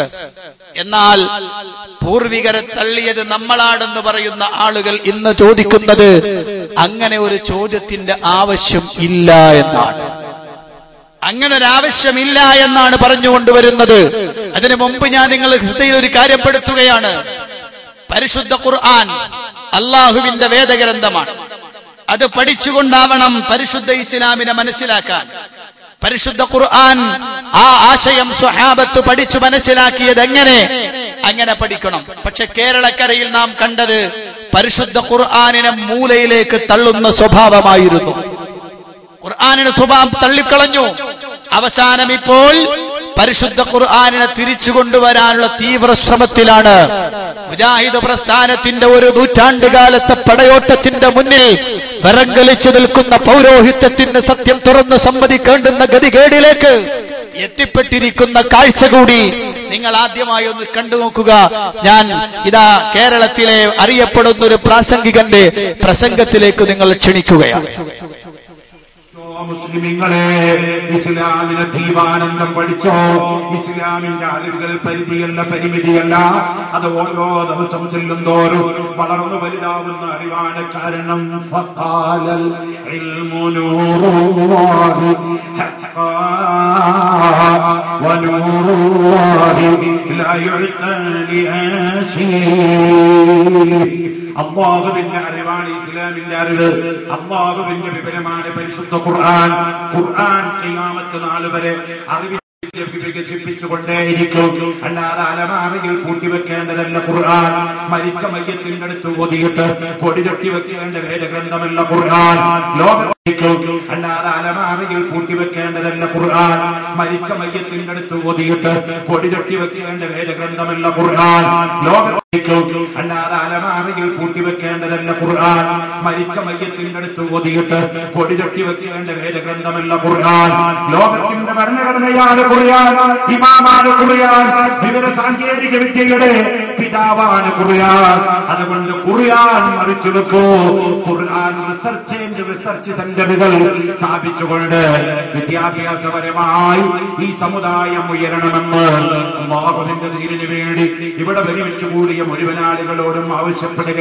കേട്ടോ എന്തൊക്കെയാ പറഞ്ഞത്? പരിശുദ്ധ ഖുർആൻ അത് അലമാരയിൽ പൂട്ടിവെക്കേണ്ടതല്ല, മരിച്ചയിടത്ത് ഓതിയിട്ട് മാറ്റിവെക്കാനുള്ളതല്ല. ഖുർആൻ പഠിക്കണം, റിസർച്ച് സെന്ററുകൾ ഉണ്ടാവണം. അങ്ങനെ പരിശുദ്ധ ഖുർആനിനെ കുറിച്ച് ശക്തമായൊരു പഠനമുണ്ടാവട്ടെ. ആരാണ് ഈ പറഞ്ഞത്? പരിശുദ്ധ ഖുർആനിന്റെ അർത്ഥം പഠിച്ചാൽ പിഴച്ചു പോകുമെന്ന് വിശദീകരിച്ച ആളുകൾ ഒരു കാലത്ത് അങ്ങനെയാ പറഞ്ഞിരുന്നത്. ഖുർആൻ പഠിപ്പിക്കുന്നിടത്ത് വന്നിട്ട് ഖുർആൻ ക്ലാസ്സിലാക്കി മുജാഹിദുകൾ എന്ന് പറഞ്ഞുകൊണ്ട് കളിയാക്കിയ ആളുകൾ ഇന്ന് പരിശുദ്ധ ഖുർആൻ പഠിക്കാൻ ആവശ്യപ്പെടുകയാണ്. പഠിച്ചാൽ മാത്രം പോരാ, ഖുർആൻ റിസർച്ച് സെന്ററുകൾ ഉണ്ടാക്കണം. കണ്ടോ, മുജാഹിദുകൾ ഒരു കാലത്ത് പറഞ്ഞു, നിങ്ങളതാ അലമാരയിൽ കെട്ടിപ്പൂട്ടി വെച്ചിരിക്കുന്ന പരിശുദ്ധ ഖുർആൻ, ആ ഖുർആൻ മുസ്ലിമേ ലോകത്തിന്റെ വഴികാട്ടിയാണ്. ഇന്ന ഹാദൽ ഖുർആന യഹ്ദീ ലില്ലതീ ഹിയ അഖ്വം. തീർച്ചയായും പരിശുദ്ധ ഖുർആൻ ഏറ്റവും ശരിയായ മാർഗദർശനം നടത്തുന്ന ഗ്രന്ഥമാണ്. പരിശുദ്ധ ഖുർആനാകുന്ന വേദഗ്രന്ഥം അതിന്റെ സുന്ദരമായ ആദർശത്തിൽ ആകൃഷ്ടരായിട്ടാണ് കാടന്മാരായ അറബികൾ ഇസ്ലാമിന്റെ ആശയത്തിലേക്ക് കടന്നു വന്നു. അങ്ങനെ സുന്ദരമായ ആശയത്തിലേക്ക് കടന്നു വന്നപ്പോ അള്ളാഹുവിന്റെ ഖുർആൻ അനുസരിച്ചു കൊണ്ടൊരു ജീവിതം അങ്ങ് നയിച്ചപ്പോ സുബ്ഹാനല്ലാഹ്, ഒരു കാലഘട്ടത്തിൽ വലിയ പോക്കിരികളും തെമ്മാടികളുമായിരുന്ന ആളുകൾ അതാ സുന്ദരമായ ഇസ്ലാമിന്റെ ആശയങ്ങളിലേക്ക് കടന്നു വന്നപ്പോ, പരിശുദ്ധ ഖുർആനിന്റെ ആശയം മനസ്സിലാക്കിയപ്പോ, ഖുർആൻ പഠിച്ചപ്പോ അവരതാ അത്യുത്കൃഷ്ടമായ സ്വഭാവത്തിന്റെ ആളുകളായി തീർന്നു. മറ്റൊരുത്തന്റെ കഴുത്തറുത്താലും മടിയില്ലാതിരുന്ന സമുദായം. ഓ മുസ്ലിമീങ്ങളെ, നിങ്ങളെ ഞാൻ ക്ഷണിക്കുകയാണതാ. ഇന്നും മക്കയിൽ ചെല്ലുന്നവർക്കറിയാം, കഅബാലയത്തിന്റെ തൊട്ടടുത്ത് അതാ കഅബാലയം സ്ഥിതി ചെയ്യുന്ന മസ്ജിദുൽ ഹറമിന്റെ സുന്ദരമായ മേഖലക്ക് തൊട്ടടുത്ത് നിങ്ങൾക്ക് കാണാം ഒരു ചെറിയ അംശം സ്ഥലത്തിന്, അഥവാ ഒരു സ്ക്വയർ ഫീറ്റ് സ്ഥലത്തിനുണ്ടല്ലോ മില്യൺ കണക്കിന് റിയാല് വിലയുള്ള ഹറമിന്റെ തൊട്ടടുത്ത പ്രദേശത്ത് അതാ സെന്റുകളോളം വരുന്ന വിശാലമായൊരു പ്രദേശം, ഒരു കെട്ടിടവുമില്ലാതെ ഒരു ഡെവലപ്മെന്റുമില്ലാതെ അതാ തുറന്നു കിടക്കുന്നത് നിങ്ങൾക്ക് കാണാം. എന്തിന്റെ പ്രതീകമാണെന്നറിയുമോ? മക്കയിലതാ നിലനിന്നിരുന്ന പെൺകുട്ടികളെ കുഴിച്ചു മൂടുന്ന കിരാതമായ സംസ്കാരത്തിന്റെ മൂകസാക്ഷിയായി ഇന്നും ആ സ്ഥലം അങ്ങനെ തെളിഞ്ഞു കിടക്കുമ്പോൾ, ഓ മുസ്ലിമീങ്ങളെ, പൈതൽ മൗഊദത്തു സുഇലത്ത് ബിഅയ്യി ദംബിൻ ഖുത്ലത്ത്, അതാ ജീവനോടെ കുഴിച്ചു മൂടപ്പെട്ട പെൺകുട്ടിയോട് ചോദിക്കപ്പെടും, മോളെ നീ എന്തിനു വേണ്ടിയിട്ടാണ്, എന്ത് പാപം ചെയ്തതിന്റെ പേരിലാണ് കൊല്ലപ്പെട്ടതെന്ന് ചോദിക്കപ്പെടുമ്പോൾ നാളെ റബ്ബിന്റെ സമക്ഷത്തിൽ വെച്ച് ചോദ്യമുണ്ടാകുമെന്ന് പരിശുദ്ധ ഖുർആനിന്റെ ആയത്ത് വന്നപ്പോൾ അത്തരം മൃഗീയമായ പ്രവർത്തനം നടത്തിയ ആളുകൾ തേങ്ങി തേങ്ങി കരഞ്ഞുകൊണ്ട് റസൂലുള്ളാഹിന്റെ ഹദ്റത്തിലിരുന്ന് പൊട്ടിക്കരഞ്ഞുകൊണ്ട്, നബിയേ ഞങ്ങൾക്ക് മാപ്പ് കിട്ടുമോ എന്ന് ചോദിച്ചുകൊണ്ട് കരളലിയിക്കുന്ന കരച്ചിൽ നടത്തിയ ആളുകളായി മാറിയത് പരിശുദ്ധ ഖുർആനിന്റെ സുന്ദരമായ വഴിത്താരയിലൂടെ സഞ്ചരിച്ചത് കൊണ്ടാണ് കേട്ടോ. ഈ ആശയത്തിലേക്കാ മുജാഹിദുകൾ ക്ഷണിച്ചത്. ഈ ആശയത്തിലേക്കാണ് മുജാഹിദുകൾ ജനങ്ങളെ ക്ഷണിച്ചത്. പക്ഷേ അപ്പോഴൊക്കെ മുജാഹിദുകളെ ചീത്ത വിളിച്ചു, കളിയാക്കി, ആക്ഷേപിച്ചു. നമുക്ക് ഖുർആൻ തിരിയില്ല എന്ന് പറഞ്ഞു. ഖുർആൻ പരിഭാഷ എഴുതിയതിന്റെ പേരിൽ സമസ്തയിലെ തന്നെ പണ്ഡിതൻ കാഫിറും മുർത്തത്തുമാണെന്നവർ ഫത്വ കൊടുത്തു. പരിഭാഷപ്പെടുത്തൽ ഹറാമാണെന്ന് പറഞ്ഞു. തഹ്ദീറുൽ ഇഖ്വാൻ മിൻ തർജുമത്തിൽ ഖുർആൻ എന്ന പേരിലുള്ള ആ ശുദ്രകൃതി എന്നും കേരളത്തിന്റെ മണ്ണിൽ ജീവിച്ചിരിക്കുന്നു. പ്രിയപ്പെട്ട മുസ്ലിമീങ്ങളെ, ഇവിടെയാണ് ഞാൻ പറഞ്ഞത്, മുജാഹിദ് പ്രസ്ഥാനം പൂർവികരെ തള്ളിയിട്ടില്ല. മുജാഹിദ് പ്രസ്ഥാനം പ്രമാണവിരോധികളല്ല. ഞങ്ങൾ കൃത്യമായ പ്രമാണം ജനങ്ങളുടെ മുന്നിൽ വെച്ചത് പരിശുദ്ധ ഖുർആനാകുന്ന ഒരാൾക്കും തകർക്കാൻ പറ്റാത്ത സുന്ദരമായ ആശയമായിരുന്നു. തിരിച്ചു വരാണ്. അലമാരയിലൊന്നും വെക്കണ്ടല്ല, പഠിക്കേണ്ടതാണ്. ഈ പാവങ്ങളോട് എന്താ ഇനി പറയാനുള്ളത്? ഈ പാവങ്ങൾ ഇനി എന്ത് ചെയ്യും? നിങ്ങൾ പറ. സുന്ദരമായൊരു കാലഘട്ടം അവർക്ക് നശിച്ചുപോയി. ഇപ്പോൾ വൃദ്ധരായിരിക്കുന്ന എന്റെ പ്രിയപ്പെട്ട മറുപക്ഷത്തുള്ള സാധാരണക്കാരോട് ഞാൻ പറയാൻ, മുജാഹിദുകളെ സംശയത്തോടെ മാത്രം നോക്കുന്ന പ്രിയപ്പെട്ട വൃദ്ധജനങ്ങളെ, മധ്യവയസ്സുള്ള ജനങ്ങളെ, ഞാൻ നിങ്ങളോട് ചോദിക്കുകയാണ്, നിങ്ങളുടെ ഉസ്താദുമാരിപ്പോൾ തുറന്നു പറഞ്ഞ ആശയമുണ്ടല്ലോ, ഖുർആൻ പഠിക്കണം, അത് റിസോർച്ച് ചെയ്യേണ്ടതാണ്, അലമാരിയിൽ പൂട്ടിവെക്കേണ്ടതല്ല എന്ന വാചകം ഒരു നൂറ്റാണ്ട് മുമ്പ് നിങ്ങളുടെ നേതാക്കന്മാര് പറഞ്ഞിരുന്നെങ്കിൽ പരിശുദ്ധ ഖുർആൻ പഠിക്കുന്നൊരവസ്ഥ നിങ്ങൾക്കുണ്ടാകുമായിരുന്നില്ലേ?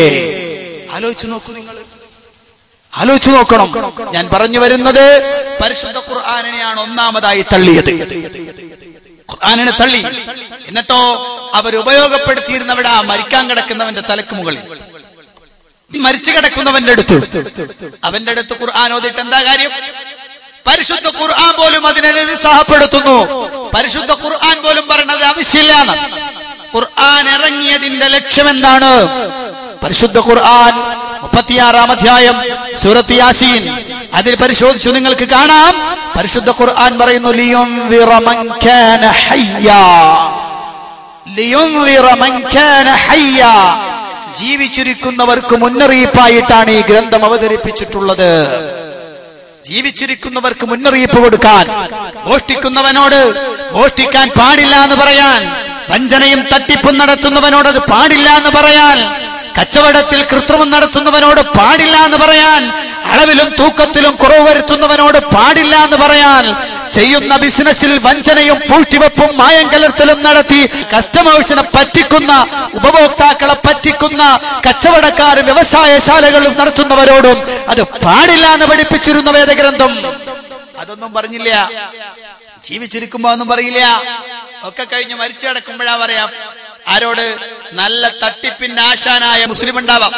നാട്ടില് എല്ലാവരും അറിയണം അയാൾ ഒന്നാം തരം തട്ടിപ്പിന്റെ ആളാണെന്നാണ്. അയാളെ കടയിൽ ചെന്ന് സാധനം വാങ്ങിയാൽ അയാൾ വെട്ടിപ്പ് നടത്തും, അളവിലും തൂക്കത്തിലും കൃത്രിമം നടത്തുന്നവനാണെന്നൊക്കെ വിശ്വസിച്ചിരുന്ന ആ മനുഷ്യൻ മരിച്ചു കഴിഞ്ഞാൽ അവന്റെ തലക്കലും ഓതിയിരുന്നു വൈലുല്ലിൽ മുത്തഫിഫീൻ അല്ലദീന ഇദക്താലു അലന്നാസി യസ്തൗഫൂൻ വഇദാ കാലൂഹും ഔ വസനൂഹും യുഖ്സിറൂൻ. ഇങ്ങനെ ഓതിയിരുന്നു. എന്തേ? വൈലുല്ലിൽ മുത്തഫിഫീൻ, അളവിലും തൂക്കത്തിലും കുറക്കുന്നവർക്കാണ് നാശം. പരിശുദ്ധ ഖുർആനിന്റെ ആശയമോ മുസ്ലിയാക്കന്മാരെ, ഓ മുതഅല്ലിമീങ്ങളെ, ഓ ഖുർആൻ ഓതാൻ അറിയുന്നവരെ, ഇത് അയാൾക്ക് ജീവനുണ്ടാകുന്ന സമയത്ത് നിങ്ങളൊന്നു പോയി വായിച്ചു കൊടുത്തിരുന്നെങ്കിൽ ഇത് തെറ്റാണ് കേട്ടോ, ഖുർആനിന്റെ ആശയത്തിനെതിരാണ് കേട്ടോ. മടങ്ങണേ.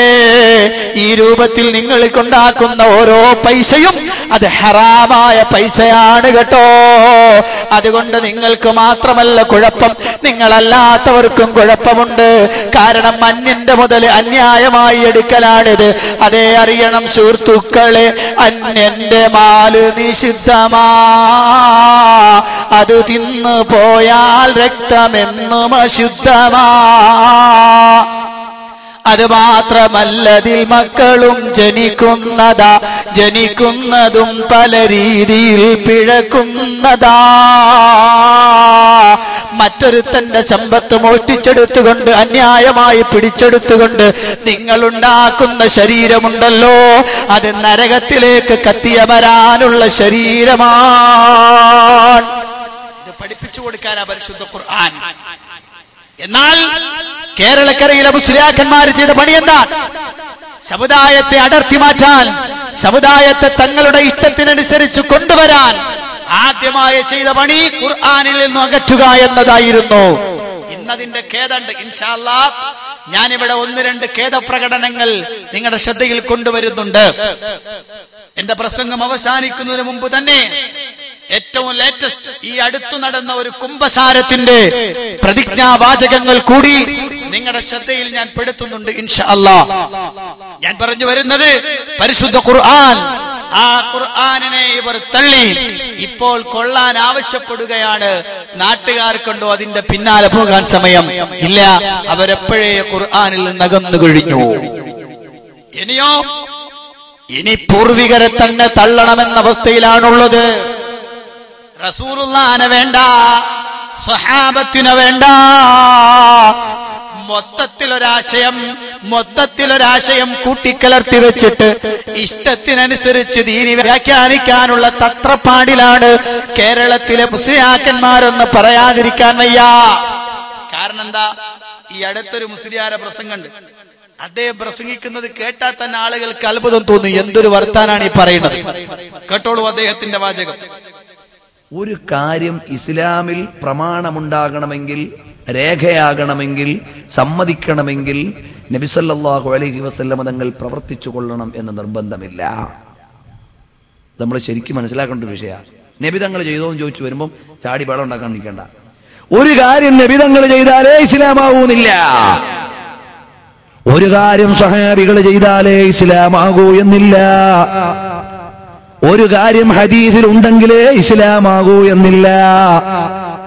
മാ ഖാമ അലൈഹി ദലീലുൻ ശർഇയ്യുൻ, ഒരു വിഷയത്തിന് ഇസ്ലാം പ്രാമാണികമായി പിന്തുണ നൽകണമെന്നേ ഉള്ളൂ. അല്ലാതെ നബിതങ്ങൾ ചെയ്തതേ ചെയ്യാവൂ എന്നില്ല. നബി സല്ലല്ലാഹു അലൈഹി വസല്ലം തങ്ങൾ പറഞ്ഞതേ ചെയ്തുകൂടൂ എന്നില്ല. അടിസ്ഥാനപരമായി ഇസ്ലാമിൽ അംഗീകാരമുണ്ടാകണം. ഉദാഹരണം പറഞ്ഞാലോ, നബി സല്ലല്ലാഹു അലൈഹി വസല്ലം തങ്ങളുടെ കാലത്ത് LCD ഇല്ല, നബി തങ്ങളുടെ കാലത്ത് കമ്പ്യൂട്ടർ ഇല്ല, നബി തങ്ങളുടെ കാലത്ത് മോണിറ്റർ ഇല്ല, ഈ സാധനങ്ങളൊക്കെ പുതുതായി വന്നപ്പോ ഇത് ഇസ്ലാമിക പ്രബോധനത്തിന് വിനിയോഗിക്കുന്നതിൽ നബിതങ്ങൾ ചെയ്തിട്ടുണ്ടോ എന്ന ചോദ്യത്തിന് പ്രസക്തിയില്ല. സ്വഹാബികൾ ചെയ്തിട്ടുണ്ടോ എന്ന ചോദ്യത്തിന് പ്രസക്തിയില്ല. ഇമാമുകൾ ചെയ്തിട്ടുണ്ടോ എന്നതിന് പ്രസക്തിയില്ല. അപ്പൊ ഇത് ഇസ്ലാമല്ലേ? ഇത് ഇസ്ലാം അല്ലെങ്കിൽ ഇവിടെ മുജാഹിദുകൾ ഇസ്ലാം അല്ലാത്തത് ചെയ്യുന്നില്ലേ? എന്താ പറഞ്ഞത്? വളരെ ലളിതമായി എല്ലാവർക്കും മനസ്സിലാകുന്ന ഭാഷ. ശരിക്കു പറഞ്ഞാൽ, പച്ചമലയാളത്തിൽ പറഞ്ഞാൽ ശുദ്ധ വിവരക്കേട് എന്നാ പറയാ. അള്ളാഹുവിന്റെ റസൂൽ സല്ലല്ലാഹു അലൈഹി വസല്ലം ചെയ്യണമെന്നോ അല്ലെങ്കിൽ അവിടുന്ന് കൽപ്പിക്കണമെന്നോ അവിടുന്ന് പറയണമെന്നോ ഇല്ല. ഒരു കാര്യം ഇസ്ലാമിൽ മതത്തിൽ അംഗീകരിക്കപ്പെടുന്നതാവണമെങ്കിൽ അതിനെന്തു വേണ്ട? റസൂലുള്ള ചെയ്യണമെന്നില്ല, റസൂലുള്ള പറയണമെന്നില്ല, റസൂലുള്ളാഹിയുടെ അംഗീകാരം വേണമെന്നില്ല. മാത്രമല്ല സ്വഹാബത്ത് ചെയ്യണമെന്നുമില്ല. സ്വഹാബത്തിന്റെ നടപടിക്രമങ്ങളിലുണ്ടോ എന്ന് അന്വേഷിക്കേണ്ടതുമില്ല. ഓ മുസ്ലിയാക്കന്മാരെ, നിങ്ങളുടെ പൂർവികരെന്ന് വിളിക്കപ്പെടുന്ന കേരളത്തിലെ പണ്ഡിതന്മാര് തന്നെ എഴുതി വെച്ച ആശയങ്ങളെപ്പോലും പുറങ്കാലുകൊണ്ട് നിങ്ങൾ തട്ടുകയല്ലേ? അതാ ദർസിൽ പഠിപ്പിക്കുന്നൊരു പാട്ടുപുസ്തകമുണ്ട്. പാട്ടുപുസ്തകം എന്ന് ഞാൻ മലയാളത്തിൽ പറഞ്ഞ മുത്തല്ലിമീങ്ങൾക്ക് മനസ്സിലാകണമെങ്കിൽ ബൈത്ത് കിതാബ് എന്ന് പറയണം. പാട്ടുപുസ്തകം തന്നെയാണ്. ആ ബൈത്ത് കിതാബിൽ അദ്കിയ എന്ന് പറഞ്ഞുകൊണ്ട് ഒരു ചെറിയ പാട്ടുപുസ്തകമുണ്ട്, ഒരു ചെറിയ ശാഖ. അതിൽ കാണാ റസൂലുള്ളാഹിയുടെ സുന്നത്ത് അംഗീകരിക്കണോ വേണ്ടേ? അതാണോ പിന്തുടരേണ്ടത്? അതേ പറയുന്നു, ഫീ ഹാലിഹി വഫആലിഹി വമഖാലിഹി വതത്ബഅന്ന വതാബിഅൻ ലാ തഅദിലാ. ഫീ ഹാലിഹി, റസൂലുള്ളാഹിയുടെ അവസ്ഥാന്തരങ്ങളിൽ, റസൂലുള്ളാഹിയുടെ അംഗീകാരങ്ങളിൽ, വഫആലിഹി, റസൂലുള്ളാഹിയുടെ പ്രവർത്തന മണ്ഡലങ്ങളിൽ, വമഖാലിഹി, റസൂലുള്ളാഹിയുടെ വചനാമൃതങ്ങളിൽ, വതത്ബഅന്ന വതാബിഅൻ ലാ തഅദിലാ, യാതൊരു തെറ്റലുമില്ലാതെ അതിൽ നീ സമ്പൂർണമായും പിന്തുടർന്നോ.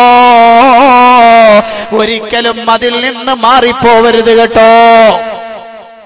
വളരെ വ്യക്തമായും പറയാണ്, മാറാൻ പാടില്ല. ഏത് കാര്യത്തിലും റസൂലുള്ളാഹിയുടെ സുന്നത്താണ് വേണ്ടത്. അവിടുത്തെ ചര്യയില്ലാത്ത പ്രവർത്തനങ്ങൾ തള്ളപ്പെടുന്നതാണ്. മൻ അമില അമലാ ലൈസ അലൈഹി അംറുനാ ഫഹുവ റദ്ദുൽ. മൻ അമില അമലാ, ഒരാൾ ഒരു കർമ്മം പ്രവർത്തിച്ചു, ലൈസ അലൈഹി അംറുനാ ഫഹുവ റദ്ദുൽ, അതിൽ നമ്മളുടെ കൽപ്പനയില്ലെങ്കിൽ, നാം പറഞ്ഞിട്ടില്ലെങ്കിൽ, നാം ചെയ്തിട്ടില്ലെങ്കിൽ, അഥവാ നമ്മളുടെ കാര്യം അതിന് അനുയോജ്യമായിട്ടില്ലെങ്കിൽ, ഫഹുവ റദ്ദുൽ, അത് തള്ളപ്പെടേണ്ടതാണെന്ന് നബി സല്ലല്ലാഹു അലൈഹി വസല്ലം പഠിപ്പിക്കുകയാണ്. മനസ്സിലാക്കന്മാരെന്താ പറഞ്ഞു? വേണ്ട, റസൂലുള്ള ചെയ്തോ, അവിടുന്ന് പ്രവർത്തിച്ചോ, അവിടുന്ന് പറഞ്ഞോ എന്ന് നോക്കേണ്ടതില്ല. പിന്നെന്ത് മതി? ശറഅ് മൊത്തത്തിൽ അംഗീകാരം നൽകിയാൽ മതി. അല്ല മക്കൾ, എങ്ങൾക്ക് ശറഅ് എന്ന് പറഞ്ഞാൽ എന്താ മനസ്സിലായത്? ശറഅ് എന്ന് പറഞ്ഞാൽ എന്താ? മതനിയമം. മതത്തിലൊരു കാര്യം നിയമമാകണമെങ്കിൽ അത് അല്ലാഹ് പഠിപ്പിക്കണം. അത് റസൂലുള്ളാഹിയിലൂടെയാണ് പഠിപ്പിക്കപ്പെട്ടത്. ആ പ്രവാചകനെ തള്ളിയിട്ട് എന്ത് മതനിയമമാണോ നിങ്ങൾക്കുള്ളത്? ആലോചിച്ച് നോക്ക. എന്നിട്ട് ഉദാഹരണം പറഞ്ഞ എന്താണ്? LCD റസൂലുള്ളാഹിന്റെ കാലത്തില്ല. അതുകൊണ്ട് ഈ കാലഘട്ടത്തിൽ ഒരാൾ LCD ഉപയോഗിക്കുമെങ്കിൽ ആ LCD ഉപയോഗിക്കുമ്പോൾ അയാൾ റസൂലുള്ളാഹി ചെയ്തോ എന്ന് അന്വേഷിക്കേണ്ടതില്ല. എങ്ങനെയുണ്ട്? സാധാരണ നമ്മൾ പറയാറുണ്ട്, അഞ്ജനമെന്നത് ഞാൻ അറിയും, അത് മഞ്ഞൾ പോലെ വെളുത്തിരിക്കും. ഇതാണ് മുസ്ലിയാക്കന്മാരുടെ വിവരം. മനസ്സിലായോ? നിങ്ങളൊന്ന് ആലോചിച്ച് നോക്ക്. എന്താണ് LCD എന്ന് പറഞ്ഞാൽ? ശറഇൽ അനുവദിക്കപ്പെട്ടൊരു സംഗതിയാണോ? എന്താണത്? അള്ളാഹുവിന്റെ റസൂൽ സല്ലല്ലാഹു അലൈഹി വസല്ലം നമ്മളോട് ദഅവത്ത് ചെയ്യാൻ പഠിപ്പിച്ചു. ആ ദഅവത്തുമായി ബന്ധപ്പെട്ട് റസൂലുള്ള കാണിച്ചെന്ന മാതൃകകളെയെല്ലാം ജീവിതത്തിൽ പകർത്തിക്കൊണ്ട് ദഅവത്ത് നടത്തുക, അതിന് വേണ്ടതൊക്കെ ഉപയോഗപ്പെടുത്തുക.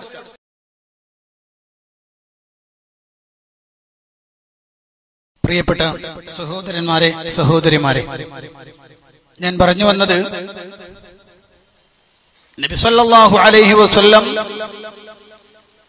ഒരു കാര്യം ചെയ്യണമെന്നില്ല, ദീനിൽ അത് നിയമമാവണമെങ്കിൽ പ്രവർത്തിക്കണമെന്നില്ല, അംഗീകാരം നൽകണമെന്നില്ല എന്ന് മുസ്ലിയാക്കന്മാർ ഇത് ജൽപ്പിക്കാനുള്ള കാരണം പിൽക്കാലത്ത് ഇവരുണ്ടാക്കിയെടുത്ത ആശയങ്ങളെ മുജാഹിദുകൾ ചോദ്യം ചെയ്തപ്പോഴാണ്.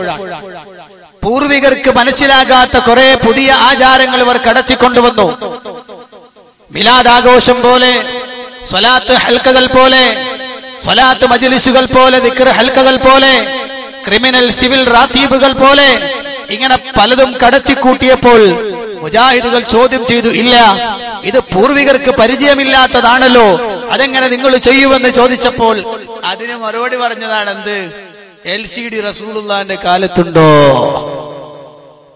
കണ്ടോ? നിങ്ങളൊന്ന് ആലോചിച്ച് നോക്ക്.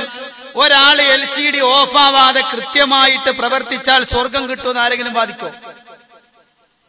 വാദിച്ചിട്ടുണ്ടോ? അങ്ങനെ ഒരാൾ വാദിക്കുകയാണെങ്കിൽ ഞാൻ പറയും ആ സാധനവും തെറ്റ് തന്നെയാണ്, ആ വാദം തെറ്റാണ്, അത് പാടില്ല. ഇവരെന്താ പറഞ്ഞത്? ആ വിഷയം വരുന്നുണ്ട് ഇൻഷാ അല്ലാഹ്, അതിന് അഡ്വാൻസ് ആയിട്ട് ഞാൻ പറയട്ടെ. ഇവര് മാലയിൽ എന്താ പറഞ്ഞത്? മൊഴിയൊന്നും കളയാതെ പിണയാതെ ചൊന്നോർക്ക് മണിമാടം സ്വർഗത്തിൽ നായൻ കൊടുക്കുമേ. മുഹ്യിദ്ദീൻമാലയുടെ പോരുഷ പറഞ്ഞതാണ്. ഇങ്ങനെ പറയാൻ എന്ത് തെളിവാ നിങ്ങളുടെ കയ്യിലുള്ളത്? പ്രവാചകൻ സല്ലല്ലാഹു അലൈഹി വസല്ലം പഠിപ്പിച്ചതാണോ? സ്വഹാബത്തിന്റെ നടപടിക്രമങ്ങളിൽ ഉള്ളതാണോ എന്ന് മുജാഹിദുകൾ ചോദിച്ചപ്പോഴാണ് റസൂലുള്ള ചെയ്യണമെന്നില്ല, പിന്നെ സഹാബത്ത് ചെയ്യണമെന്നില്ല, മതത്തിൽ അംഗീകരിച്ചാൽ മതി, ഫോർ എക്സാമ്പിൾ LCD എന്ന് പറഞ്ഞുകൊണ്ട് മുസ്ലിയാര് വാദമുന്നയിച്ചത്. ഞാൻ പറയുന്നു, ഇത് കേവലം ഒരു മറുപടിയല്ല, മറിച്ച് കൃത്യമായ ജൂതന്റെ അജണ്ട നടപ്പിലാക്കാൻ കേരളത്തിൽ ജൂതന്മാരുടെ ഏജന്റായി കുറെ ആളുകൾ വർക്ക് ചെയ്യുന്നു എന്നത്, അവരുടെ വർക്കുകൾ വർക്കൗട്ട് ആകുന്നു എന്നതിന്റെ ചെറിയ തെളിവുകളാണ് ഈ വാചകങ്ങളിലൂടെ പുറത്തു വന്നിട്ടുള്ളത്. റസൂലുള്ളാഹിനെ തള്ളണം, സ്വഹാബത്തിനെ തള്ളണം, എന്നാൽ നമുക്ക് എന്തും ഈ മതത്തിൽ കടത്തിക്കൂട്ടാം എന്ന വിചാരം അവർക്കുണ്ടായതാണ്. ഓ മുസ്ലിമീങ്ങളെ, നബി സല്ലല്ലാഹു അലൈഹി വസല്ലം ആ പ്രവാചകന്റെ ചര്യയെ തള്ളി മാറ്റിക്കൊണ്ട് ഒരാൾക്കും ഇവിടെ ഒന്നും ചെയ്യാൻ സാധ്യമല്ല. തോന്നിയതുപോലൊരാൾ ചെയ്താൽ അവൻ അള്ളാഹുവിന്റെ റസൂലിന്റെ ചര്യക്ക് എതിര് പ്രവർത്തിച്ചവനാണെന്ന് മാത്രമല്ല, റസൂലുള്ളാഹിയുടെ വാചകം ഇങ്ങനെയാണ്, ഫലൈസ മിന്നീ, അവൻ എന്നിൽ പെട്ടവനല്ല, അവൻ എന്റെ നടപടിക്രമങ്ങളിലല്ല എന്നാണ് നബി സല്ലല്ലാഹു അലൈഹി വസല്ലം പറഞ്ഞത്. ഞാൻ നിങ്ങളോടൊരു ചോദ്യം ചോദിക്കട്ടെ, ഒരു ചോദ്യം ഞാൻ നിങ്ങളോട് ചോദിക്കാൻ, എല്ലാവരും ശ്രദ്ധിക്കാൻ. ഒരാള് രാത്രിയിൽ ഒരാള് സമ്പൂർണമായും ഉറങ്ങാതെ നിസ്കരിക്കാൻ തീരുമാനിക്കും. നിസ്കാരം നല്ലതാണോ ചീത്താണോ? അപ്പൊ നിസ്കാരം ഏറ്റവും നല്ല പണിയാണ്. അങ്ങനെ ഒരു വാചകം തന്നെയുണ്ട്, അസ്വലാത്തു ഖൈറു മൗദൂഇൻ. നിസ്കാരം ഏറ്റവും നല്ലൊരു സബ്ജക്റ്റാണ്, നല്ല വിഷയമാണ്. ഒരാള് തീരുമാനിക്കാണ് രാത്രിയിൽ ഉറങ്ങാതെ നിസ്കരിക്കുമെന്ന്. രാത്രിയിൽ ഉറങ്ങണ്ട, നിസ്കരിക്കുക, റബ്ബിന് വേണ്ടി സുജൂദ് ചെയ്തുകൊണ്ട് നിലനിൽക്കുക. കാരണം അവിടുത്തെ ഹബീബ് മുഹമ്മദ് റസൂലുള്ളാഹി സല്ലല്ലാഹു അലൈഹി വസല്ലം രണ്ട് കാലിലും നീര് കെട്ടുമാറി നിസ്കരിച്ചു, അല്ലേ? വലംതു സുന്നതമൽ അഹ്യല്ലാഹു ഇലാ അനിഷ്തഖത് ഖദമാ ഹുല്ലറ മിൻ വറമീ. രണ്ട് കാലുകളും നീര് കെട്ടുമാറി നിന്ന് നിസ്കരിച്ച ലോകത്തിന്റെ നായകനായ മുഹമ്മദുർ റസൂലുള്ളാഹി സല്ലല്ലാഹു അലൈഹി വസല്ലമയുടെ സുന്നത്തിനോട്, അവിടുത്തെ ചര്യയോട് ഞാൻ അക്രമം പ്രവർത്തിച്ചു പോയി എന്ന് ബുർദ എന്ന പാട്ട് എഴുതിയ ബുസൂരി എന്ന പണ്ഡിതനതാ പറയുകയാണ്. രണ്ട് കാലുകളും നീര് കെട്ടുമാറി നിസ്കരിച്ചു റസൂലുള്ളാഹ്. എന്നാ പിന്നെ എനിക്ക് ഉറക്കം വെച്ച് നിസ്കരിച്ചൂടെ? ഒരാൾ തീരുമാനിക്കുന്നു ഞാൻ രാത്രിയിൽ ഉറങ്ങാതെ നിസ്കരിക്കും എന്നൊരാൾ തീരുമാനിച്ചാൽ എന്റെ ശബ്ദം ശ്രവിക്കുന്ന നാട്ടുകാരോട്, സാധാരണക്കാരോട് ഞാൻ ചോദിക്കുകയാണ്, അത് തെറ്റാണെന്ന് നിങ്ങൾക്ക് തോന്നുമോ? ഒരു ആവറേജ് ആളുകൾ എന്ത് പറയും? അത് ശരി, ഉറപ്പ്. എന്താ ഓന്റെ ഒരു തഖ്വ നോക്കുങ്ങൾ രാത്രി ഉറങ്ങാതെ നിസ്കരിക്കാൻ. അങ്ങനെ ഒരാൾ തീരുമാനിച്ചു. നമ്മളെ മുന്നിൽ അത് തെറ്റാണോ? തെറ്റല്ല. തെറ്റാണെന്ന് പറയാൻ സാധാരണക്കാര് ധൈര്യപ്പെടുകയും ഇല്ല. ഒന്ന്. രണ്ടാമത്തെ ചോദ്യം ഞാൻ ചോദിക്കാം. രണ്ടാമത്തെ ചോദ്യം, നോമ്പെടുക്കാന്ന് പറഞ്ഞ പുണ്യമുള്ള കാര്യല്ലേ? അല്ലേ? എത്രത്തോളം പുണ്യം?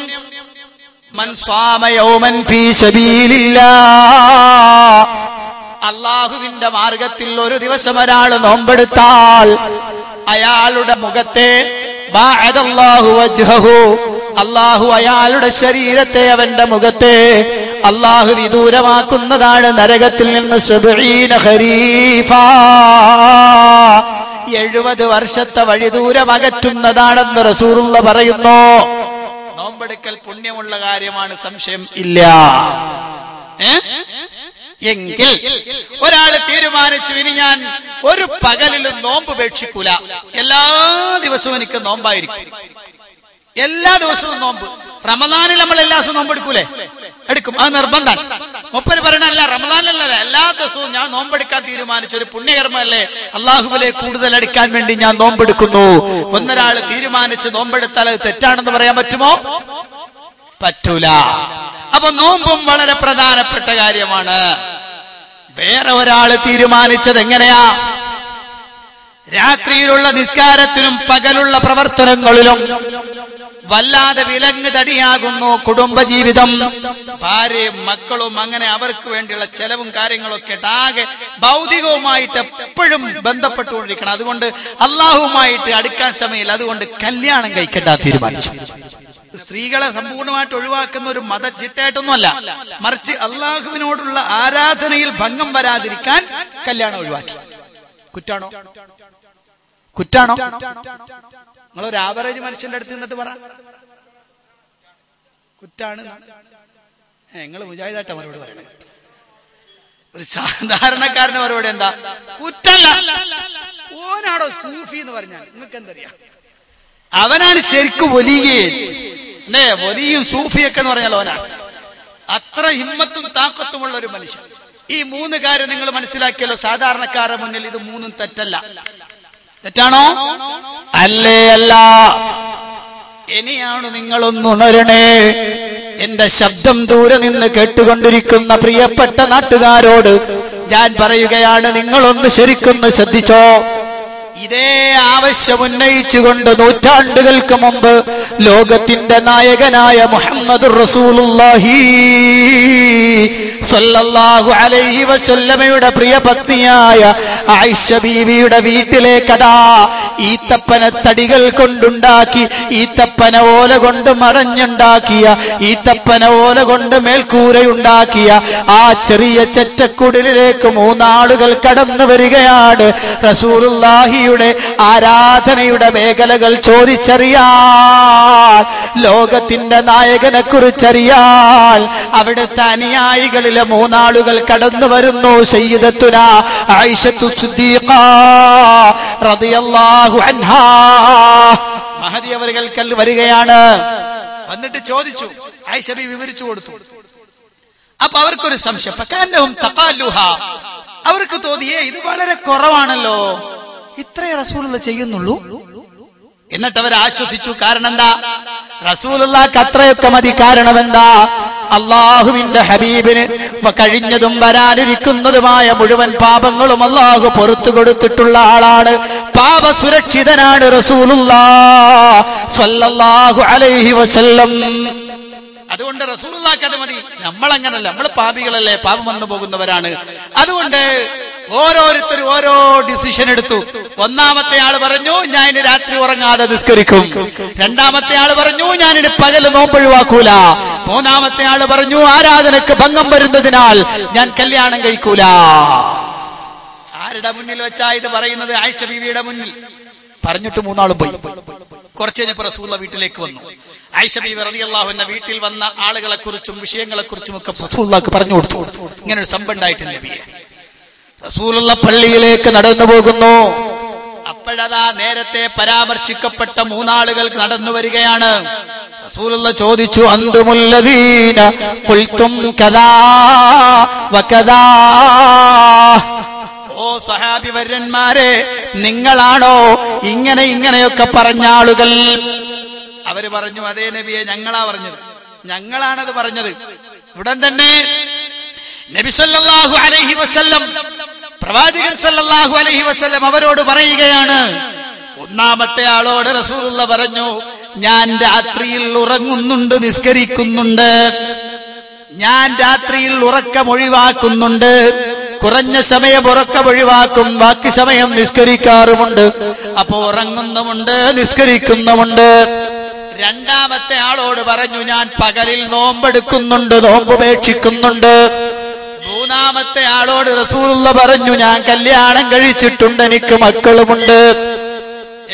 ഒരു ഭാര്യനെ കൊണ്ടടക്കാനുള്ള വിഷമത്തിലാണ് മറ്റേ ആൾ ഇത് പറഞ്ഞെന്ന് വെച്ചോളി. ഒരു ഭാര്യയെ കൊണ്ടടക്കാനുള്ള വിഷമത്തിൽ. റസൂലുള്ളാഹി വഫാത്താകുമ്പോ എത്ര ഭാര്യമാര് ജീവിച്ചിരിപ്പുണ്ട്? 9 ആളുകൾ അല്ലേ? 9 ആളുകൾ, 9 സ്ത്രീകൾ. ഏകദേശം ചെറുപ്പക്കാരിയായ 18 വയസ്സ് മാത്രം പ്രായമടുക്കുന്ന സയ്യിദത്തുനാ ആയിഷത്തു സിദ്ദീഖ റളിയല്ലാഹു അൻഹ മുതൽ മുകളിലേക്ക് പ്രായാധിക്യം കൊണ്ട് എഴുന്നേൽക്കാൻ പോലും കഴിയാത്ത വൃദ്ധയായ സ്ത്രീ വരെ റസൂലുള്ളാഹിയുടെ ഭാര്യമാരുടെ കൂട്ടത്തിലുണ്ട് കേട്ടോ. പറയാ, ഞാൻ കല്യാണം കഴിച്ചിട്ടുണ്ട്. എന്നിട്ട് അവിടുന്ന് പറഞ്ഞ വാചകം കേട്ടോ, നിങ്ങളിൽ നിന്ന് അള്ളാഹുവിനെ ഏറ്റവും കൂടുതൽ സൂക്ഷിക്കുന്ന ആള് ഞാനാണ് അള്ളാഹുവിനെ ഏറ്റവും കൂടുതൽ ഭയപ്പെടുന്നയാള്.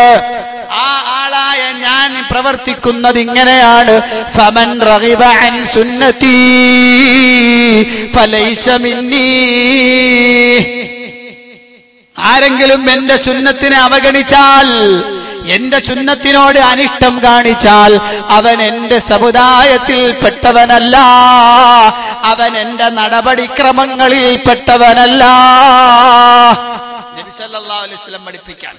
ഇന്നത്തെ നമ്മളെ നഈമിയെ പോലെയുള്ള ആളുകൾ ഉണ്ടെങ്കിൽ എന്താ പറയാ, ഒരു കുഴപ്പമില്ല, അത് റസൂല ചെയ്തോണമെന്നില്ല, പറഞ്ഞോണമെന്നില്ല, ചെയ്യണമെന്നില്ല, സംസാരിക്കണമെന്നില്ല, എന്ത് ചെയ്യാം. അങ്ങനെ ചെയ്യാനാണെങ്കിൽ റസൂലുള്ള ഇത് എതിർക്കുമോ? ആലോചിച്ച് നോക്കാം. വിവരല്ലാതെ മതം വിളമ്പാൻ നടക്കരുത്. പാവപ്പെട്ട സമുദായത്തെ തെറ്റിദ്ധരിപ്പിച്ചുകൊണ്ട് അള്ളാഹുവിന്റെ മതത്തിൽ നിന്ന് സമുദായത്തെ അടർത്തിക്കൊണ്ടുപോകുന്ന ഇത്തരം ആളുകളെ കരുതിയിരിക്കണം പ്രിയപ്പെട്ട സഹോദരന്മാരെ. എന്നിട്ടോ ചാർജ് ഷീറ്റ് മുഴുവനും മുജാഹിദുകൾക്ക്. നമ്മൾ പൂർവികരെ തള്ളിയതാ. മുജാഹിദുകളാ തള്ളിയത് പൂർവികരെ. ഇപ്പൊ കേട്ടല്ലോ, റസൂലുള്ളാഹിനെ വേണ്ട.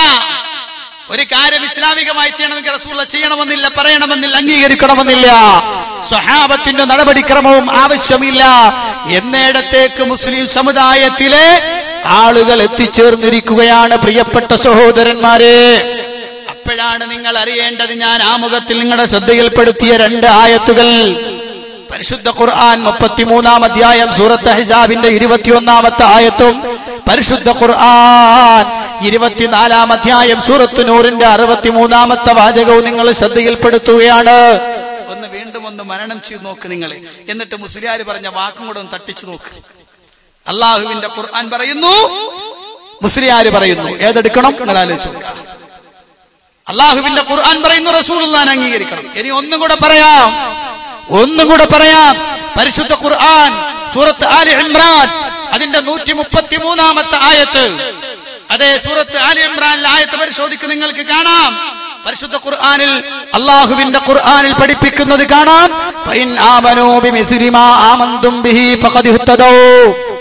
ഓ ജൂതന്മാര്, ക്രിസ്ത്യാനികൾ, ആ 2 വിഭാഗവും സ്വഹാബികളെ, നിങ്ങൾ വിശ്വസിച്ചതുപോലെയാണ് വിശ്വസിക്കുന്നതെങ്കിൽ ഫഖദ് ഇഹ്തദൗ, അവർ സന്മാർഗം പ്രാപിച്ചവരാകും കേട്ടോ. പരിശുദ്ധ ഖുർആൻ പഠിപ്പിക്കുകയാണ് സൂറത്ത് ആലി ഇംറാൻ. അപ്പോ സ്വഹാബത്തിന്റെ നടപടിക്രമവും ആവശ്യമാണ് എന്ന് വരുന്നു. അതുകൊണ്ടാണ് റസൂലുള്ള പറഞ്ഞത്, അവസാനത്തെ കാലത്തിലേക്ക് എത്തുമ്പോൾ ധാരാളം ഇഖ്തിലാഫാത്തുകൾ, അഭിപ്രായ ഭിന്നതകൾ കാണാം. ആ സമയത്ത് നിങ്ങൾ എന്റെ ചര്യയെ മുറുകെ പിടിക്കണം. വസുന്നത്തിൽ ഖുലഫാഇർ റാഷിദീൻ അൽ മഹ്ദിയീൻ അല്ലാഹു അലൈഹാ ബിൻ നവാജിദ്. പരിശുദ്ധ പ്രവാചകൻ സ്വല്ലല്ലാഹു അലൈഹി വസല്ലം പറയാണ്, എന്റെ സുന്നത്തിനെ മുറുകെ പിടിക്കണം. സന്മാർഗചാരികളും സച്ചരിതരുമായ ഖുലഫാഉർ റാഷിദീന്റെ ചര്യയും മുറുകെ പിടിക്കണം. നിങ്ങൾ അത് മുറുകെ പിടിക്കണേ, അണപ്പല്ലുകൊണ്ട് കടിച്ചു പിടിക്കണേ. നബി സല്ലല്ലാഹു അലൈഹി വസല്ലം പഠിപ്പിക്കുന്നു. പ്രിയപ്പെട്ട സഹോദരന്മാരെ, നബി സല്ലല്ലാഹു അലൈഹി വസല്ലം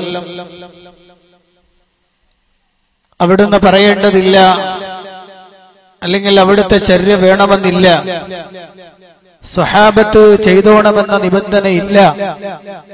ഒരു കാര്യം ഇസ്ലാമിൽ വിഷയമാവണമെങ്കിൽ എന്ന് പൂർവികരെ സമ്പൂർണമായും തള്ളുന്ന വാചകമാണ് ഇശാ നമസ്കാരത്തിന് പിരിയുന്നതിന് മുമ്പ് നമ്മൾ ശ്രവിച്ചത്. എന്തിനാണ് ഇവർ ഇങ്ങനത്തെയുള്ള വാദങ്ങൾ ഉന്നയിക്കുന്നത്? പ്രവാചകന്മാർ പഠിപ്പിച്ച ആശയങ്ങൾ സമുദായത്തിനിടക്ക് ചർച്ചയ്ക്ക് വരുമ്പോൾ അതൊക്കെ പ്രവാചകന്മാര് ചെയ്തു കാണിക്കണമെന്നില്ല എന്ന വാദം ഉന്നയിച്ചുകൊണ്ട് ഇവരുണ്ടാക്കുന്ന മുഴുവൻ ആചാരങ്ങളെയും മുഴുവൻ വിശ്വാസ ആശയങ്ങളെയും മതത്തിന്റെ അണിയിക്കുക എന്ന തന്ത്രമാണ് അതിന്റെ പിന്നിൽ. നിങ്ങൾക്കറിയുമോ, ലോകത്ത് കഴിഞ്ഞുപോയ എല്ലാ പ്രവാചകന്മാരും, ലോകത്തേക്ക് കടന്നു വന്ന മുഴുവൻ പ്രവാചകന്മാരും സമുദായത്തെ ക്ഷണിച്ചത് അള്ളാഹുവിനെ മാത്രം ആരാധിക്കുക എന്ന അത്യുത്കൃഷ്ടമായ വിശ്വാസ ആചാരത്തിലേക്കാണ്. ഈ സുന്ദരമായ ആദർശം പ്രവാചകന്മാർ അതാത് സമുദായത്തെ ഉണർത്തിച്ചു പോന്ന ആശയമാണ്. പരിശുദ്ധ ഖുർആൻ വളരെ വ്യക്തമായി നമുക്ക് പഠിപ്പിച്ചു തരികയാണ്. പരിശുദ്ധ ഖുർആനിൽ 114 അധ്യായങ്ങൾ നിങ്ങൾക്ക് കാണാൻ കഴിയും. ആ 114 അധ്യായങ്ങളിൽ അള്ളാഹുവിന്റെ ഖുർആൻ പരിശോധിക്കുന്നവർക്ക് അറിയാം, പരിശുദ്ധ ഖുർആനിൽ 112 സ്ഥലങ്ങളിൽ അള്ളാഹുവിനെ മാത്രമേ വിളിച്ച് പ്രാർത്ഥിക്കാവൂ, അള്ളാഹുവിനെ മാത്രമേ ആരാധിക്കാവൂ എന്ന അർത്ഥത്തിൽ, ദുആഇന്റെ അർത്ഥത്തിൽ, അതേ അർത്ഥത്തിൽ പ്രയോഗിച്ച 112 സ്ഥലങ്ങൾ നിങ്ങൾക്ക് കാണാൻ കഴിയും. 112 സ്ഥലങ്ങളിൽ അള്ളാഹുവിനെ മാത്രമേ ആരാധിക്കാവൂ, അവനോട് മാത്രമേ പ്രാർത്ഥിക്കാവൂ എന്ന അർത്ഥത്തിൽ വരുന്ന ദുആ എന്ന പദം ഉപയോഗിച്ചത് 112 സ്ഥലങ്ങളിൽ നിങ്ങൾക്ക് കാണാൻ കഴിയുന്നതാണ്. അതിന്റെ ഏറ്റവും പ്രധാനപ്പെട്ട മേഖലയായ തൗഹീദ്, അതേ ഏകദൈവ സിദ്ധാന്തത്തെ സ്ഥാപിക്കുന്ന വാചകങ്ങൾ 91 പ്രാവശ്യം പരിശുദ്ധ ഖുർആനിൽ കടന്നു വന്നത് കാണാം. തൗഹീദിന്റെ പദം അഥവാ അള്ളാഹുവിന്റെ ഏകത്വത്തെ സ്ഥാപിക്കുന്ന പദമുണ്ടല്ലോ, 91 തവണ പരിശുദ്ധ ഖുർആനിൽ പ്രയോഗിച്ചത് കാണാം. അള്ളാഹുവിന്റെ ഖുർആൻ പരിശോധിക്കുന്നവർക്ക് അതിന്റെ പ്രത്യേകത മനസ്സിലാക്കപ്പെടുകയാണ്. ഇനി നിങ്ങൾ നോക്കൂ, 437 തവണയാണ് ഈമാൻ എന്ന പ്രയോഗം പരിശുദ്ധ ഖുർആൻ നടത്തിയിട്ടുള്ളത്. അള്ളാഹുവിന്റെ ഖുർആൻ പരിശോധിക്കൂ, 437 തവണ ഈമാൻ, വിശ്വാസം എന്ന പദം അള്ളാഹു ഉപയോഗിച്ചുവെങ്കിൽ അതേ അള്ളാഹുവിനെ മാത്രം ആരാധിക്കുക എന്ന, അള്ളാഹുവിനെ മാത്രം ആരാധിക്കണം, അവനോട് മാത്രം പ്രാർത്ഥിക്കണം, സഹായം തേടണമെന്ന കൃത്യമായ ആദർശം പഠിപ്പിച്ചു തരാനാണ് ഇത്രയും ശക്തമായ രൂപത്തിൽ പരിശുദ്ധ ഖുർആൻ ഈ ആശയം പഠിപ്പിച്ചത്. പരിശുദ്ധ ഖുർആൻ അത് വ്യക്തമായും പഠിപ്പിച്ചു തന്നു. പ്രവാചകന്മാരായ പ്രവാചകന്മാർ മുഴുവനും ഈ ആശയം ലോകത്തോട് പഠിപ്പിച്ചു കൊടുത്തു. എല്ലാ പ്രവാചകന്മാരും കടന്നു വന്നതിന്റെ പ്രധാനപ്പെട്ട ആശയം അതായിരുന്നു. നബി സല്ലല്ലാഹു അലൈഹി വസല്ലമയും പഠിപ്പിച്ചത് അതാണ്. അതേ പ്രവാചകൻ കടന്നു വരുന്ന സമയത്ത് ആരാധിക്കപ്പെടുന്ന 100 കണക്കിന് വിഗ്രഹങ്ങൾ ഉണ്ടായിരുന്നല്ലോ. 300-ൽ ചില്ലുവാനം വിഗ്രഹങ്ങളെ കഅബാലയത്തിന്റെ ഉള്ളിൽ പ്രതിഷ്ഠിച്ച് ആരാധിച്ചു കൊണ്ടിരുന്ന സമുദായത്തിന്റെ അടുത്തേക്കാണ് അതാ നബി സല്ലല്ലാഹു അലൈഹി വസല്ലം കടന്നു വരുന്നു. എന്നിട്ട് പ്രവാചകൻ അവരോട് പറഞ്ഞു, നിങ്ങൾ അള്ളാഹുവിനെ മാത്രമേ ആരാധിക്കാൻ പാടുള്ളൂ, അവനോട് മാത്രമേ നിങ്ങൾ പ്രാർത്ഥിക്കാവൂ, സഹായം തേടാവൂ എന്ന് റസൂലുള്ള പഠിപ്പിച്ചു കൊടുത്തു. എന്നാൽ നമ്മുടെ കേരളക്കരയിലെ മുസ്ലിങ്ങൾ പ്രവാചകന്റെ സഹാബിമാരെ പഠിപ്പിച്ച ദീനാണ് ഞങ്ങളെ കയ്യിലുള്ളത് എന്ന് അവകാശപ്പെടുന്ന ആളുകൾ അവർ പറയുന്നത് നബി സല്ലല്ലാഹു അലൈഹി വസല്ലം തന്നെ അല്ലാഹു അല്ലാത്തവരോട് സഹായം തേടിയിട്ടുണ്ട്, ചോദിച്ചിട്ടുണ്ട് എന്നാണ്. നിങ്ങൾക്കറിയാം, കൊട്ടപ്പുറത്ത് നടന്ന സംവാദത്തിൽ, വാദപ്രതിവാദത്തിൽ കാന്തപുരം എ പി അബൂബക്കർ മുസ്ലിയാർ എന്ന കേരളത്തിലെ എന്നല്ല ലോകത്തിലെ ഏറ്റവും വലിയ കളവ് പറയുന്നയാള്, നുണയനായ മനുഷ്യൻ, അദ്ദേഹമാ പറഞ്ഞത് അള്ളാഹുവിന്റെ ഖുർആനിലുണ്ടത്രേ ആ വാചകമെന്ന്. ഖുർആനിലുണ്ടത്രേ അള്ളാഹു അല്ലാത്തവരോട് തേടാനുള്ള കൽപ്പനയുണ്ട് എന്ന് പറഞ്ഞുകൊണ്ട് പരിശുദ്ധ ഖുർആനിന്റെ ആയത്തോതി. ഇതാ അദ്ദേഹത്തിന്റെ ശിഷ്യൻ അതേ വാചകം തന്നെ കൃത്യമായി പറയും. നിങ്ങളൊന്ന് ശ്രദ്ധിച്ചോളൂ. നബി സല്ലല്ലാഹു അലൈഹി വസല്ലം നിങ്ങൾ പറഞ്ഞു, എനിക്കതിൽ സംശയം ഇല്ല, അതുകൊണ്ട് ഞാൻ ചോദിക്കേണ്ടതില്ല.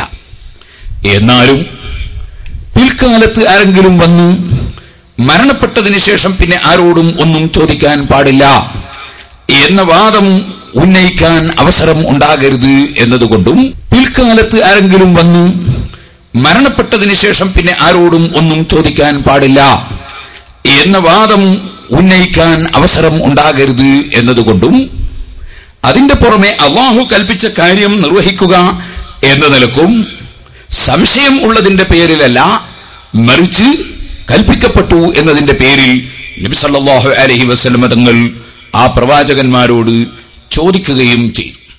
വസ്അൽ മൻ അർസൽനാ മിൻ ഖബ്ലിക മിർ റുസുലിനാ അജഅൽനാ മിൻ ദൂനിർ റഹ്മാനി ആലിഹത്തൻ യുഅബദൂൻ.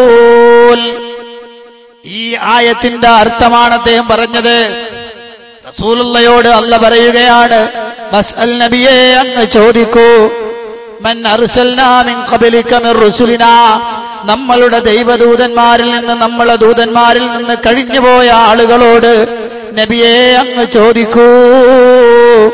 ഈ കൽപ്പന അതാ പരിശുദ്ധ ഖുർആനിൽ കാണുകയാണ്. ഇതെപ്പോഴാ നടക്കുന്നത്? റസൂലുള്ളാഹിക്ക് ഇസ്റാ മിഅ്റാജ് ഉണ്ടാകുന്ന സമയത്ത് ബൈത്തുൽ മുഖദ്ദസിലേക്ക് മുഴുവൻ പ്രവാചകന്മാരെയും ഒരുമിച്ച് കൂട്ടിയപ്പോൾ ഈ ആശയം പരിശുദ്ധ ഖുർആനിലുണ്ട്. മുഫസ്സിറുകൾ പറയുന്നു റസൂലുള്ളാഹി ചോദിച്ചിട്ടില്ല. കാരണം ശേഷം പറയാൻ പോകുന്ന വിഷയം അത്ര ഗൗരവമാണ്.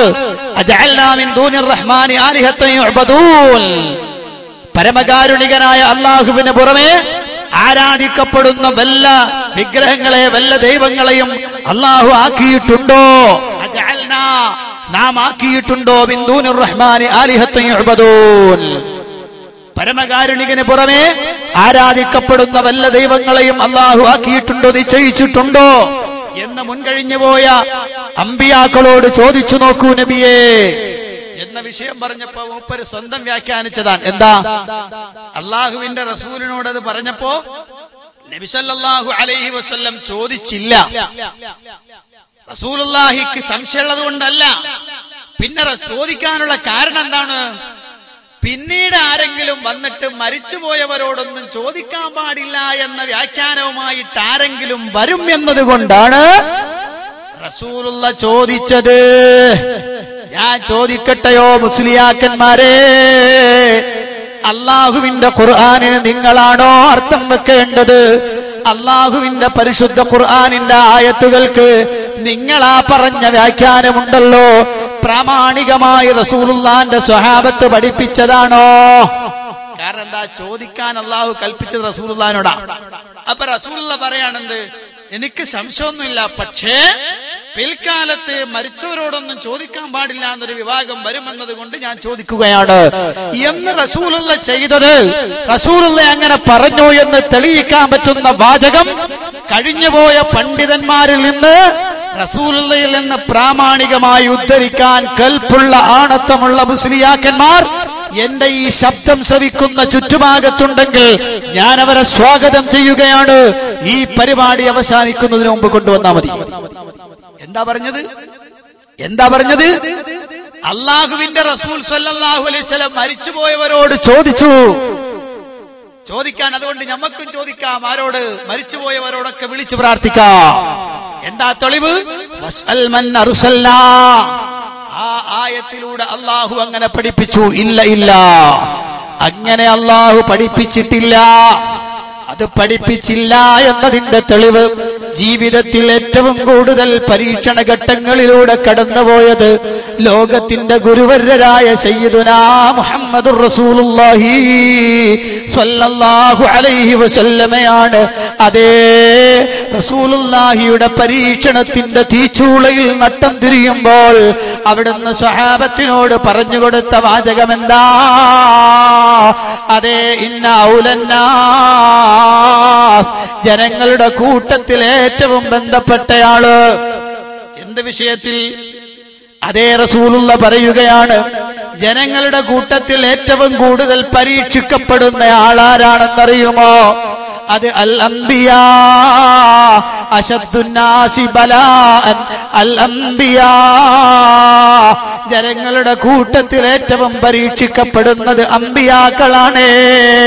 സുമ്മൽ അംസലു ഫൽ അംസൽ, പിന്നെ അവരെ പോലെയുള്ള ആളുകളാണെന്ന് ലോകത്തിന്റെ നായകനായ മുഹമ്മദുർ റസൂലുള്ളാഹി സ്വല്ലല്ലാഹു അലൈഹി വസല്ലം പരിചയപ്പെടുത്തുകയാണ്. അത്രയും പരീക്ഷണങ്ങൾ ഉണ്ടായ റസൂലുള്ളാഹിക്ക് ഇല്ല. കഴിഞ്ഞുപോയ ഒറ്റ ആളോടും റസൂലുള്ള സഹായം തേടിയില്ല. മരിച്ചുപോയവരോട് സഹായം തേടിയില്ല.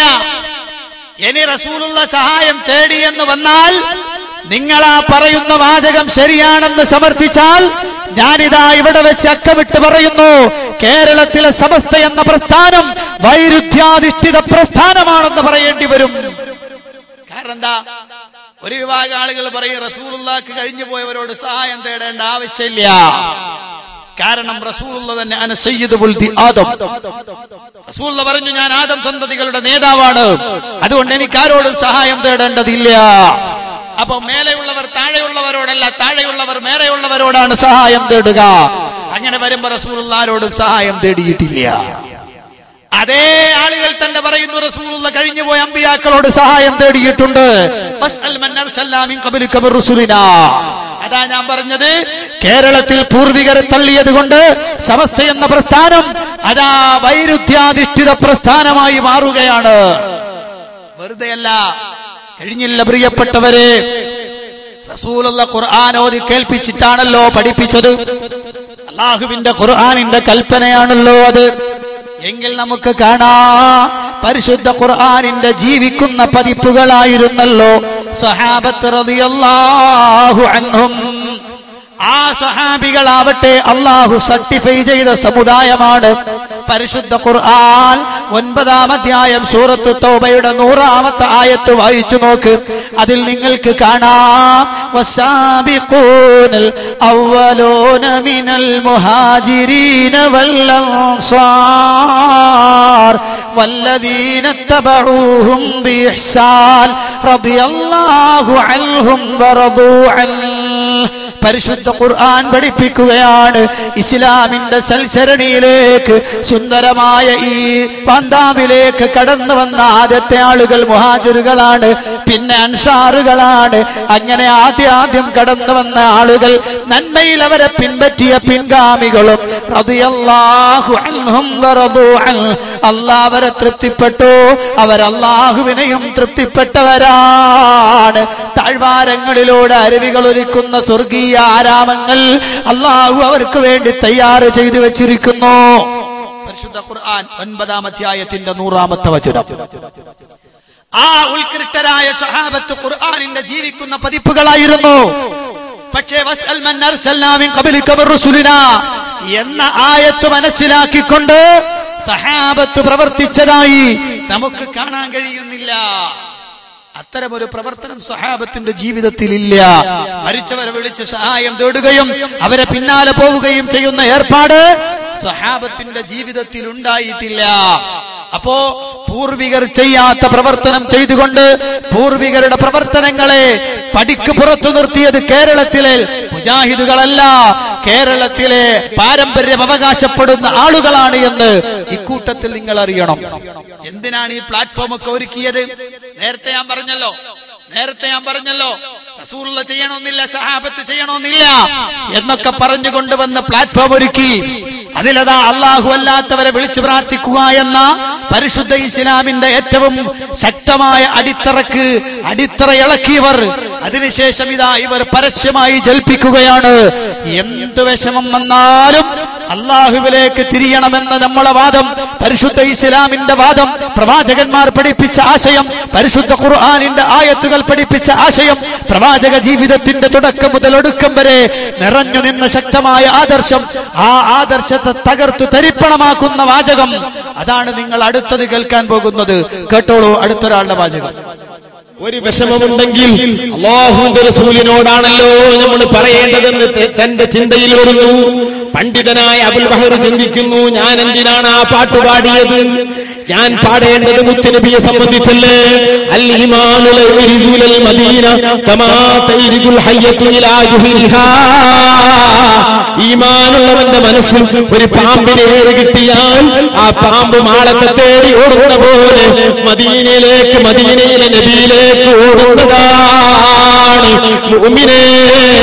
ഒരു വിഷമം വരുമ്പോൾ മദീന ചിന്തിച്ചോ, റസൂലുള്ളാഹിനെ ചിന്തിച്ചോ, അവിടെ ഓർത്ത് കരഞ്ഞോ. ശരിക്കാലോചിക്കണം. പ്രിയപ്പെട്ട സഹോദരന്മാരോട് ഞാൻ പറയാം, ഇവർ പറയുന്ന ഏതൊക്കെ തെളിവുണ്ടോ ആ തെളിവെല്ലാം ഒന്നുകിൽ ആ പറയുന്ന വാചകത്തെ അവർ മുറിച്ചിട്ടുണ്ടാവും, അല്ലെങ്കിൽ അതിന്റെ അർത്ഥം അവർ കട്ടിട്ടുണ്ടാവും. ഇവിടെ എന്താ വാചകം ഹദീസ് വായിച്ചത്?